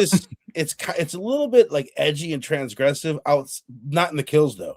Like it's got really like adult humor. My issue with it was it's a murder mystery, and that was my only downside. I remember being like pretty disappointed by that aspect of it. But outside of that, I love this movie. Like we both fucking love the shit out of Hard Eyes. One of my takeaways from that, why it was so high on my list, was like I just wasn't expecting much of it, to be honest, from the trailers going to it, and I'm like, bro, this was like, you could take the fucking the killer slasher mystery whodunit, and it would still be a fun date movie. Like the chemistry between the two leads was powerful. That's the biggest thing, bro. Yeah, that's it. Like they really killed it with the casting, and the light up eyes. I thought in the trailer that could be cheesy as shit, but it worked in the movie. Like it wasn't amazing, but it didn't come off as cheesy to me as I thought it was going to be. So he could have been nominated for best villains. He should have been. Just the look of him, like he was the look alone. Yeah, right. Just like the way Ghostface could be nominated for best villain, like Hard Eyes, whoever's underneath it. Evan, my brother, coming through. He's got his number 10. We'll run through Evan's list real quick. His number 10, Black Phone 2. I gotta see it. Bring Her Back, number 9. 8, Final Destination, Bloodlines. Hard Eyes at 7. Companion at 6. Mason Gooding. That's the guy. I think that's maybe the guy's name. Says that's Cuba Gooding Jr.'s son. Get the fuck out of here. Is it really? No, in the Hard Eyes. It's got the girl from Totally Killer. That's not her, is it? Shipka, Kieran and Shipna? I don't think that's her. 10, Hell of a Summer. Then Junior's son, bro. Yeah, I didn't know that. I can see it now. Chad from I did not know that, man. Wow. Allison says she really enjoyed Hard Eyes too. It's great. It really is. It's a great movie. I'm really perfect date. That and Together. We had some great horror date movies this year, like Companion, fucking Together. This, you're gonna get some action by they put on a little trilogy. Yeah. Oh yeah. She played Kieran Shipka's mom when they go back in time. Oh, okay. Oh, fuck. Yes. Maybe that's why we enjoyed that movie so much, because we had seen. He wasn't. I loved her in that. Yeah. Too. Totally Killer. Yeah. The Totally Killer, man. They didn't do that. Was the fucking what was the Happy Death Day 2? that was a sequel I was thinking of. They need to do a Totally Killer too, though. For sure. Maybe they will, because that was a pretty recent one. All right, hell yeah, man. Moving into the top 5. Glad this one made the top 5. I think I had it at 2. Bring her back, baby. Bring her back. This was my number 2 and Link's number 9. Yes. Oh yeah, great movie. Again, why am I forgetting their fucking names? What are their names? The Talk to Me directors. What are their names? The Phillips brothers. Yes. That did Talk to Me. I remember saying this on the show. Talk to Me was such a big deal that I felt like Bring Her Back wasn't getting the hype that it deserved. It was under the radar. You know what? Time the fuck out, man. My Rottweiler has been pissing in the house constantly. I think something's wrong with her. She's whining at the door. I'm not cleaning up that fucking piss. I got you. I got it. Bring Her Back. Yes. That was number 9 on my list. So my top 5, we'll get to the personal top 5, but it was more like I was kind of surprised by my enjoyment of the films. Like Talk to Me. I really enjoyed that one. So I was kind of expecting to enjoy this one. It was just super heavy. So I was like, it's solid, but in terms of me, like, oh, this is really, really fun. It wasn't up there for me, you know. It was more. I respected the emotional weight of it, but you know, I can't say I would dive into it every time. Right, Bring Her Back. Yeah, it's a tough one, and that's when, like, just looking at the list, I think it's the best quote unquote horror movie of the year. We both had it nominated for Scariest Movie. Mm-hmm. And I mean, Weapons was nominated, but I think this is more like transgressive and just gnarly than Weapons. And it's like better filmmaking than what I had as Good Boy. Yes. I mean, Good Boy is great filmmaking, but there's no dialogue. You know, it's a different kind of, well, there's some dialogue. Yeah. But anyway, this is just a more complete film. That's what I'm like, pound for pound. I think this might be the best pure horror movie of the year. Yeah, really fucking excellent movie. Just I was telling the chat earlier, I was like, man, it's depending on your mood, this can be a heavy ass movie. You might not be in the mood for but sure. Yeah, but the structure of it, like it's the effort and the work that went into it. Yeah, it makes you feel unsettled. And it's like we said about it. It's like the Philippou brothers, and just filmmakers that make modern horror movies these days, they lean into the sadness that comes with the horror genre way more than a lot of movies did in the past, and they can make it a harder watch. It's a bit more of a bummer, but the performances in it, there's a lot of really great performances in the movie. That the young boy in the movie and Laura, the foster mom, both excellent. All right, moving right along. That was our top 5. Bring Her Back at number 4. Companion, another one that I was like, hell yeah. Before, and again, I didn't fuck with my list. I didn't want to see your list like while I'm making mine. So I was like, you know what I mean? Like I looked at it. I was like, where did you have it? I had it. You had 5. Companion at 5, and I had it at 4. Okay. So, you know what I mean? I was like, hell yeah, I can't. And this is one that I kind of what I was thinking of when I was saying this about Hard Eyes. At the beginning of the year, I think I gave it like a 4.25, maybe a 4.5, kind of holding back because I was assuming at the end of the year there would be a bunch of horror movies that were way better than it and blah, blah, blah. And I'm looking at, I gave it a 5 then. It's like, no, look, you know what it was? Like I looked up like the images of the movie and I just like saw the cast and it kind of reminded me of how funny the movie was. It's got the guy that was in Smile that bashes the weight off his head. It's got the heavy set gay guy that was in Werewolves Within. Super funny. And Jack Quaid.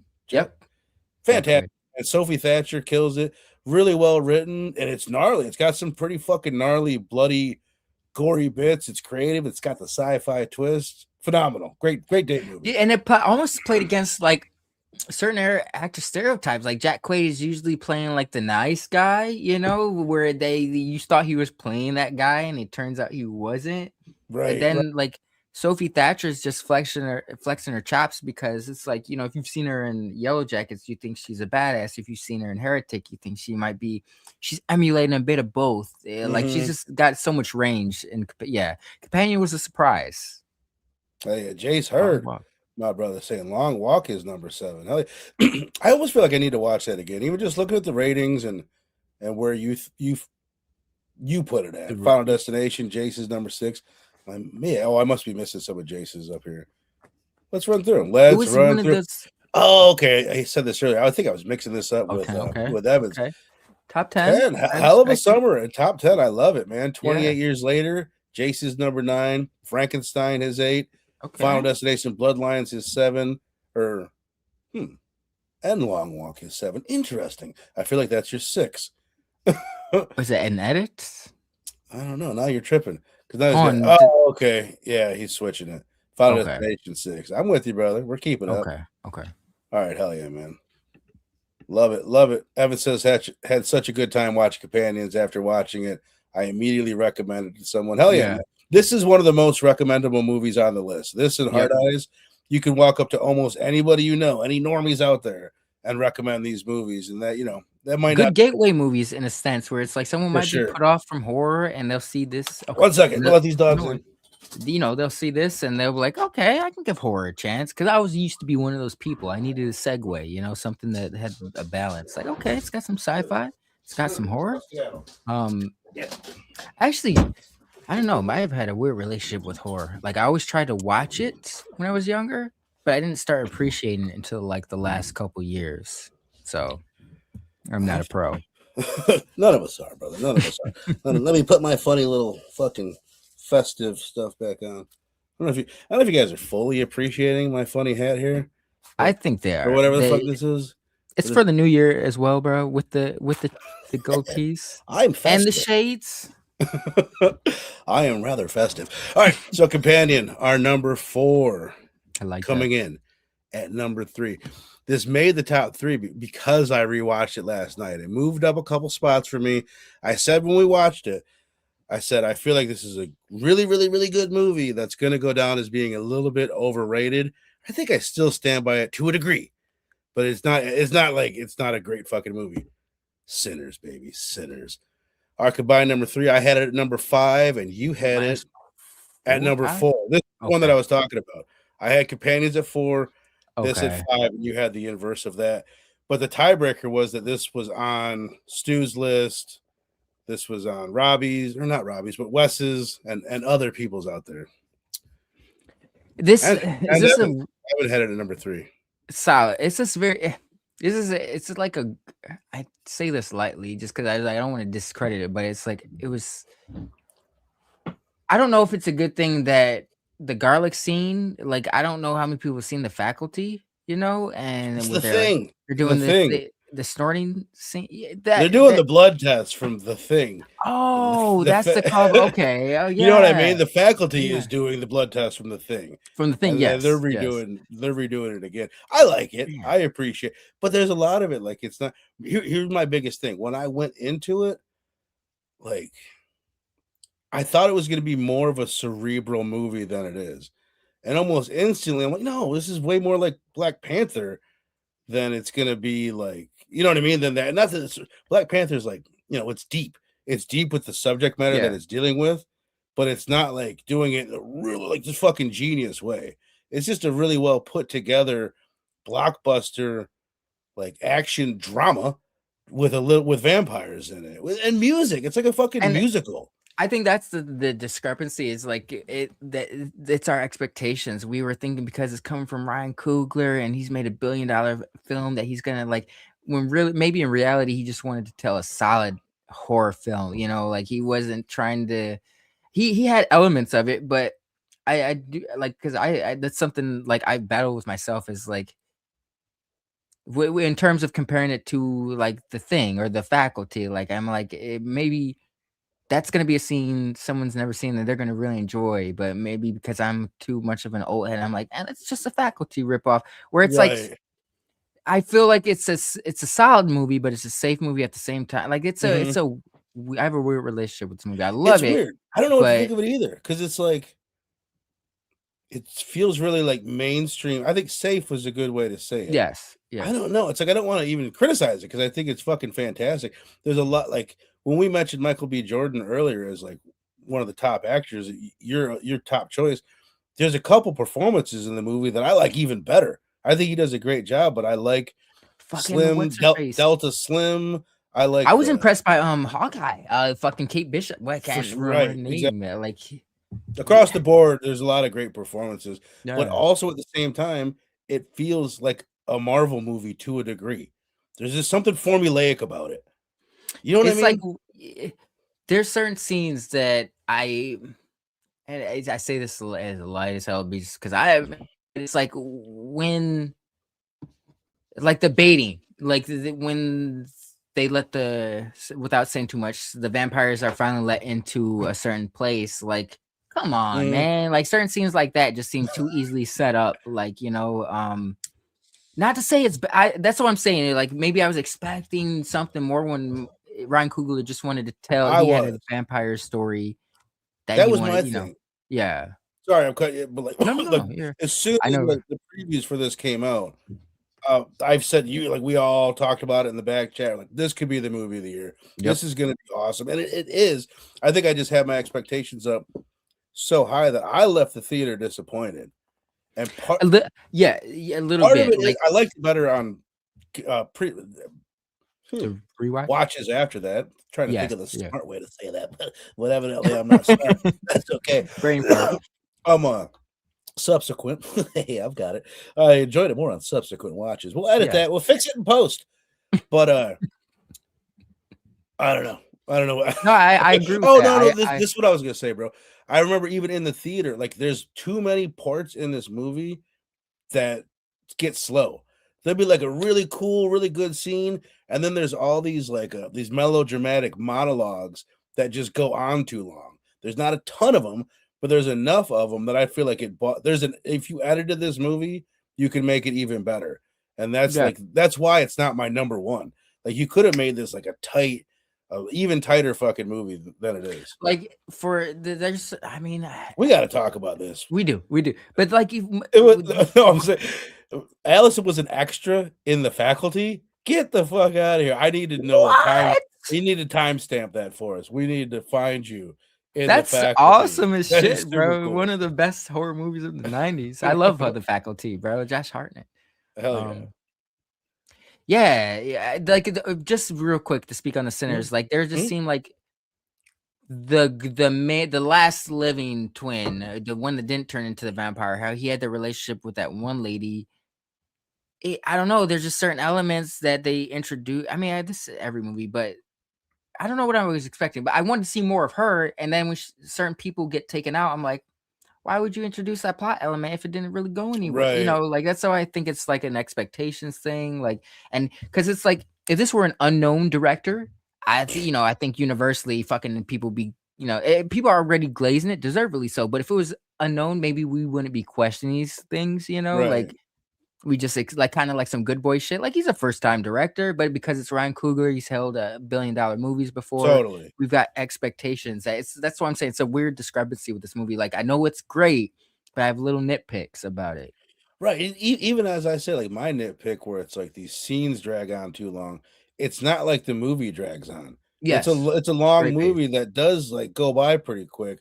There's too many scenes. It's like I'm into this scene and then I notice myself like drifting because they're still fucking talking and I got it a long time ago. It's like, all right, I get it. And there's like just too many of them, but a lot of great moments at the same time. A lot of great moments and the best music of the year. Incredible cinematography, super solid cast. Yeah. So glad it made the top 3. And it was this was Wes's number 1 movie of the year, by the way. Okay. Wes had Sinners as his number 1 and Stu had it as his number 2. So Stu had Companion as his number 4.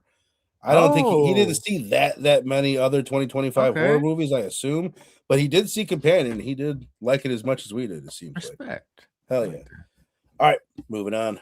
Number 2. You want to guess what it is? What's your guess? 20 years? Yeah, that was my number 2. That was my number 2. You could have made it your number 1 if you didn't make the statement pick with Hell of a Summer as your number 1. 28 years later would have been the number 1 movie, or I think it might have tied. Oh, okay. Damn. Okay. But 28 years, man. This was another one. I think when I first saw it, I left the theater a little bit disappointed. Crazy expectations. Enjoyed it more on my next watch, and I don't think I've seen it since. I enjoyed it a lot more on my next watch. But my only gripe with it, which is what here I had it at. You had it your number one. I had it. Sorry, I had it at number 6. Here's my gripe with the movie, and then I want to hear your thoughts. Okay. I can't get into the ending where it's supposed to be super emotional. We don't have to spoil it. Where like we see what goes at the top of this. I giggle every time I've seen the movie. Like that doesn't work for me, and it's the end of the movie, and the music is swelling. It's supposed to be emotional, and I'm just like, oh god, they did what? Like It was there's something that falls off of me. shift. All the stuff with Ray Fiennes, I don't think I like. I don't hate it, but like it dips off for me at the wrong part of the movie. Like when it's supposed to be swelling to the end is when I'm like, no, I'm not as into that stuff as I am the beginning and the middle of the movie. But it's great. I had it at my number 6. Those are fair gripes. Like this, what I think why 28 Days Later is such a unique beast is that it balances both elements of like giving horror fans what they want, but building like that family drama element to make you just kind of like, hey, when shit's boring, you still don't care because you're enjoying the characters, the rapport and shit like that. And this one, in 28 Years Later, it's almost like a contrast to 28 Weeks, where they kind of double down on the action, the infected, the scenes, and double down less on the connection. This one's kind of more back to like 28 Days Later. That's why it's a perfect movie, because it's got that balance. 28 Weeks is the action. This one's trying to get back to the emotional core, but in doing so, it loses the competency of the plot and like the logic. Also, it's trying to set up a franchise, like a trilogy. It makes it harder. I could look back on it after the trilogy, and it'd be better or worse for that though. And that's a great point. I'm glad you brought that up, because it's not only it's serving as an end cap to 28 days, 28 weeks in a way, but setting up its own new trilogy at the same time. You know, so it's like an end cap and a beginning. So that's a unique beast that's not very wise to do, but you know, it's Garland and Boyle. This movie's definitely got its flaws. Like Allison says she's just one of the kids milling around in the background. Dope as shit, though. That's still cool I as shit. I still want a timestamp. Crash and burn, Casey. Crash and burn. I haven't had 28 Years Later at his number 2 as well. Well, yeah, I think we do have the same top 3, bro. I have a feeling. So okay, so the ending real quick. I definitely understand the tonal shift, but without saying too much, like in the beginning, looking at an action figure. Hold on. Okay. Just to clarify, because my gripe isn't with the ending. I every time I've ever bitched about this, I never say it right. Not that bit at the end with the Power Ranger stuff. Okay. I'm talking about the emotional bit with the mom at the that like even like where like like it takes a long time before you even know like this is what this movie is. This is about him trying to go save his mom. And like there's something weird about the flow of it. Like when it gets to that point, it seems a little. So to me, I'll give you that. It comes off a little rushed, but I think it was really trying to emulate like that was. It's a coming of age tale essentially. 28 weeks, 28 years, and that is his catalyst. You know, it could have gone a little bit Mufasa. better. That's his Mufasa. Yes, that's the catalyst into manhood that makes it. Yeah, that's kind of he's from no longer the boy who's collecting Power Rangers. He understands the world for what it is and the ramifications for actions. It like they got a little too lost in the sauce with the visuals and trying to be beautiful and poetic. It was visually stunning. Don't get me wrong, but I think that it's the pacing of it. It's not it's not like scene wise. It's like where that happens in the movie. There's just something that's like a little bit jarring to me and like off. But you know, it's fire. It's the zombies are great. The cinematography is amazing. As you pointed out, it's one of the best kid performances that we get in a horror movie. Where the kid's the lead, he kind of carries it. I like everybody. I like the mom. There's something about Ray Fiennes where even when I've seen, you know how I am, I don't watch previews. Yeah, but Bone Temple, which is coming out in a couple weeks. Right, the Bone Temple. Yes. There's something even like I got a glimpse of the trailer for that, and I'm like, I don't know if I want to like this Ray Fiennes. I'm worried about that character and him going forward and them pulling it off. There's something about him that I don't love as much as I want to. And my other gripe is it's not when 28 Years Later came out. It was one of the first like, God damn, those are scary zombies. And I remember saying to you, it's like they got to make them scary again. Yeah. And I think they've kind of, just like everything else, is like they almost normalized them by doing what they did with them in the movie. They made them a little bit less scary. So I don't know if it's because they're trying to like. That's why it's like I'm a little biased because I'm trying to always come up with headcanon answers for the discrepancies that don't make sense in this movie. But it's like maybe they're becoming more like zombies in their evolution, where it's because they weren't like, and they're zombies in 28 Days Later, like you know. But I can get why Danny Boyle is always debating that, like, because it's like they're always just beating the shit out of people, ripping them apart. You never see them biting anybody. But these one, they come off more like zombies. Yes, like the opening scene to this movie, I'm like, yes, this is going to be a badass zombie movie. And I think that's maybe my biggest why I initially left the theater upset, is like, damn, it wasn't like as zombie heavy as, you got a lot of zombie dick, but outside of that, I wanted more of what we got in the opening scene. Yes, like a I agree with zombie that movie. But hell yeah, man. Yeah, I'm there. Shout out to the 28 weeks later. Hell yeah, I love it. I love where it ended up, man. It was so close to being number one, which would have been great too. But instead, we get Weapons at number one. You had it at number 6. Number 5, 6. Okay. You had it at number 6. Yes. I had it at number 1. But it's just like the way the mathed from what was between there and that. Yeah, Weapons just squeaked it out. Weapons got 45 points. 28 Years Later got 44 points. Sinners and Companion got 43 points. Okay. And Bring Her Back got 41. And Hard Eyes 40. So that's they're all neck and neck right there. But also Robbie had this as his favorite film of the year, period. So he hasn't seen Bring Her Back, he hasn't seen Sinners, but he's just assuming that it's his favorite horror movie of the year. But for what it's worth, that's where he had it. Wes, to round out his top 3, was Sinners at number 1, Weapons at number 2, and Bring Her Back was his 3. Stu had, first of all, he wanted to just shout out it. Welcome to Derry as his number 1 horror thing of the year. Then Frankenstein, then Sinners, then 28 Years Later, and Companions. So he didn't like Weapons as much. Even when we did it, I think he gave it like a 4. Which I remember Eric, 9-Panel Good, he gave it like a 3.5. There was a couple in the chat that didn't really care for it as much, but for me, it was kind of a perfect. It was the popcorn movie. It had everything we've talked about. It had all the performances. It was really entertaining. The screenplay, the cinematography, the ending. Like, it's kind of stuck the landing with the ending. It had the great villain and Gladys. Had some great kills, some gnarly moments. It was funny. It kind of had everything really, really well done. I agree with that. I was thinking about the ending recently, and I don't know if I necessarily had gripes with it, but like I remember wanting to maybe see more. But upon a rewatch, like that, the ending is fitting, very fitting.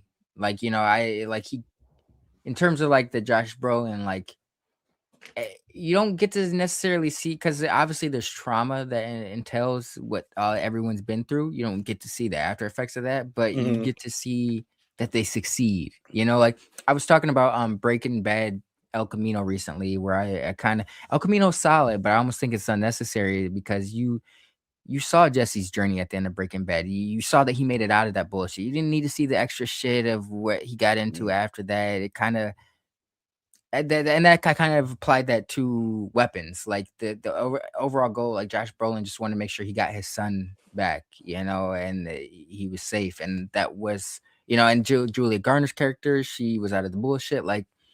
So that was a very fitting ending, especially, and sometimes, oftentimes with trauma, there is no like happy ending. You just kind of, you got to make peace with it. I love a bleak. Yeah. I always prefer the bleak ending. I think it was like you said, like it worked for what it was. Like I loved the peak with, and I don't want to spoil anything, but the gnarly bit that we get at the end is kind of what my favorite bit. The kill that we get at the end. That's to detract from this movie slightly.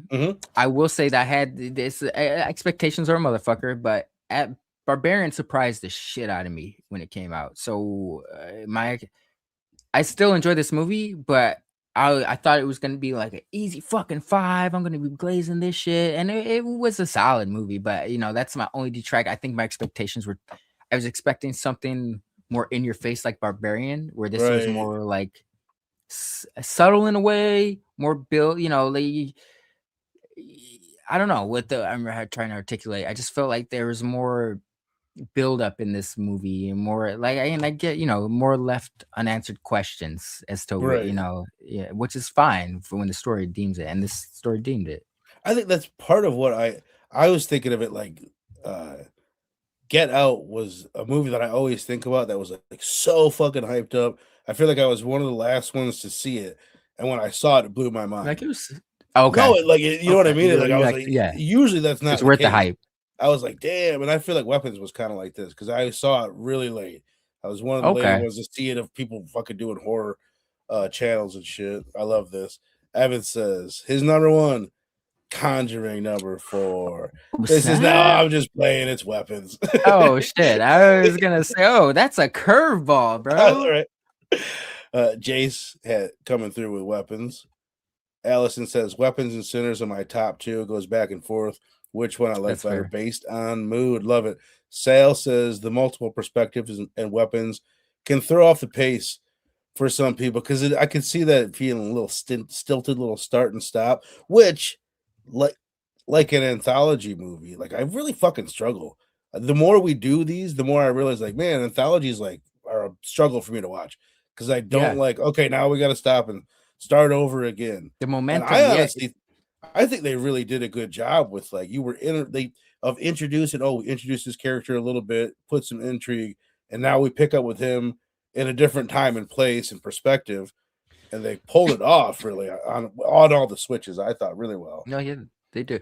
I agree with Sal's point. You can see what he mean. There's like for overall, I think they did it well, but I think there's like when it was like maybe the second time they're going back to the drug dealer. I just remember it jived well, but I remember thinking like, why would you guys go to him? It was just getting good, with the what you were just.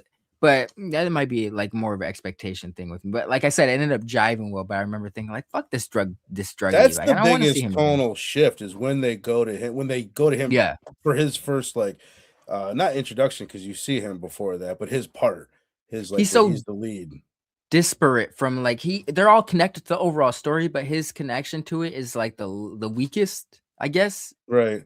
In And the his the tone really shifts there to like highly comedic. yeah. It's like the funny part. I can see people Yep. not digging that too because it is a little bit jarring, definitely. But hell yeah, man. Hell yeah. Let me do this real quick. Take that off. Damn, man. Real quick, just to blast through it. Our top 10. Just a quick recap. Number 10, Ugly Stepsister. Number 9, Frankenstein. Number 8, It Ends. Go check it out. You can pirate it. It's not out yet. Hell of a Summer. Our number 7, Heart Eyes. Number 6, Bring Her Back. Number 5, Companion. Number 4, Sinners at number 3. 28 years later at number 2, and Weapons, the number 1 movie and winner of my best film for the 2025 Bloodsey Awards. But just clarify, Link, what is your winner of the best film for the 2025 Bloodsey Awards? Hell of a Summer. Check it out. Enjoy yourselves. Hell yeah. And that is going to do it, ladies and gentlemen. That was the 2025 Bloodsies. That was fun, man. Yeah, great. Hell yeah. We amped it up. Is this the second Bloodzies, or did we do one in 20? Okay. No, we just did. Last year was the first one. The first one. Bloodzies. Hell yeah, man. Again, if you guys are just joining us, go back. We gave the awards out earlier in the show. Go check it out on the replay. And then stick around, man. Next week, next Thursday, Stranger Things season 5 and series talk, man. We're going to be mainly focused on season 5. We'll be talking about our favorite seasons, favorite characters throughout the whole thing, things of that nature. You know how we do. And then after that, every other week up until Scream 7 comes out, we're doing a Scream movie, starting with number 3 because we've done 1 and 2. So hell yeah, man. Where'd you get that art? That's actually pretty sick. Dude, you know what? I'll look him up. because he deserves to Isn't have his that name out there. I I think follow him you on Instagram. I've been following him okay. for a while. I was gonna say, I think you put in the back chat before, Yeah. that looked familiar, yeah, that's a sick piece. Oh man. Oh, here it is. Mariano Matto art. Okay, Here, you know, okay. Mario. I might be able to. Anyway, the guy, he needs to work on his faces. Don't tell him I said that. But he would be his compositions are fucking incredible. Like he does such gnarly compositions, but if you zoom in on this bitch, he needs to work on his figure drawings and his face Distinctness. drawings. He really could get whacked, but his compositions are second to none. He does a Is that all, like, one piece, or did you, like, compile no, that this is together? I didn't compile it, but he did or somebody did. But this is all like different releases that he's Okay. had. But goddamn, does it work together like Yeah, perfectly. So that's what I'm s yeah. maybe he drew it like that. I'm not really sure, but it's cool. If you zoom in on this thing, it's really, really cool. I It love gets the the one for job part done, 5. yeah. Yeah, but then I like that little detail. Hell yeah. The biggest horror of Scream 3 is Gail's bangs. Horrific on the big screen. I love that. Thanks, Leo. Appreciate that, brother. Evan saying Barbarian is better than Weapons, in my opinion. I agree. Ah, man, it's tough for This me because they're two different animals. He really tried to like spread that's his true. wings with weapons, but I mean, it's kind of like I'm how going off like, that's what I'm saying, like, expectations can be such a motherfucker because of my expectations based off of Barbarian, like, you know what I'm saying? right. Like, yeah, like, it was such I'll, a surprise for me. I'll compare it to this: is Barbarian is like the kind of perfection, to keep it on theme, the kind of perfection of Stranger Things season 1. Where Okay. Weapons, and I haven't done season 5, but Weapons is kind of more like season 4 Stranger Things, bigger S budget, more going on. It's like Yeah, it's great. It's The Wall compared to Dark Side of the Moon. I The like that Wall is this double comparison. album. Dark Side of the Moon is just fucking perfect. It's all the goods. It's just perfect. I All like right. that. All right, man. And then what you got going on, brother? You doing something tomorrow night over there with the I homie Mark? not this week, but Mark's posting our top 10 favorite movie. That's gonna be this fucking list. It's easier when we got a niche, you know, and I struggle with this. So 10 movies of the year. I told him I have to get back to him on that Oh, one. I saw you do it. You had like did top 10 TV shows of the year. It's like fuck, man. Yeah. I haven't watched 10 TV shows this decade. Like I wouldn't even be able to do You know, the that. bad part about that is, like, I was telling Mark this earlier because he was like, man, he's like, I need to catch up on some of the shows on your list. I was like, man, to be honest, I without getting too much into it, I had that comic situation at the beginning of last month, and that kind of I was like, I need some different escapism, man. So I Mm. just kind of was like a lot of the the like 5 through 10 shows on my list were shows I caught in the last month just because I was Oh, really? like, you know, The Beast Switching in it Me. up. I wasn't excited about that. I just started watching it and ended up being good. I was like, "Oh shit, this is good." You know, like that Black Rabbit, same story. Dude, I But need like to. It's so hard to watch TV, man. Yeah, I want to watch it. yeah. Welcome to Derry. I haven't even seen. I've seen the Watch first 2 that first episodes. episode, bro. I I'm no, I telling you. watched it. I enjoyed it. I watched the first 2, but I've been caught up. Me and my wife, when we went, oh, season 5, Stranger Oh, Things, straight, yeah. and Yeah, she yeah. went. She's like, okay, cool, let's watch it. And she started at episode 1, season 1. She's like, let's go through it again. I'm like, fuck. That's why I'm like, dude, I got this show that I'm doing next week, so I still have to finish season 4. And I told her, it's like we can't continue to watch these together. We got to separate. You're not gonna be able to watch this fast enough. At least like season 5, the episodes in season 4, there's like 2.5 hour episode, hour and a half, but it's not as crazy. It looks like in There's season like 5. one I think it's the actually I haven't watched it yet, but I was looking at the timestamps because I was like, that had me curious because I was like, in season 4, you guys had fucking one episode was 2.5 hours, another episode was an hour and a Right. half, 2 hours, like, but there's only like one.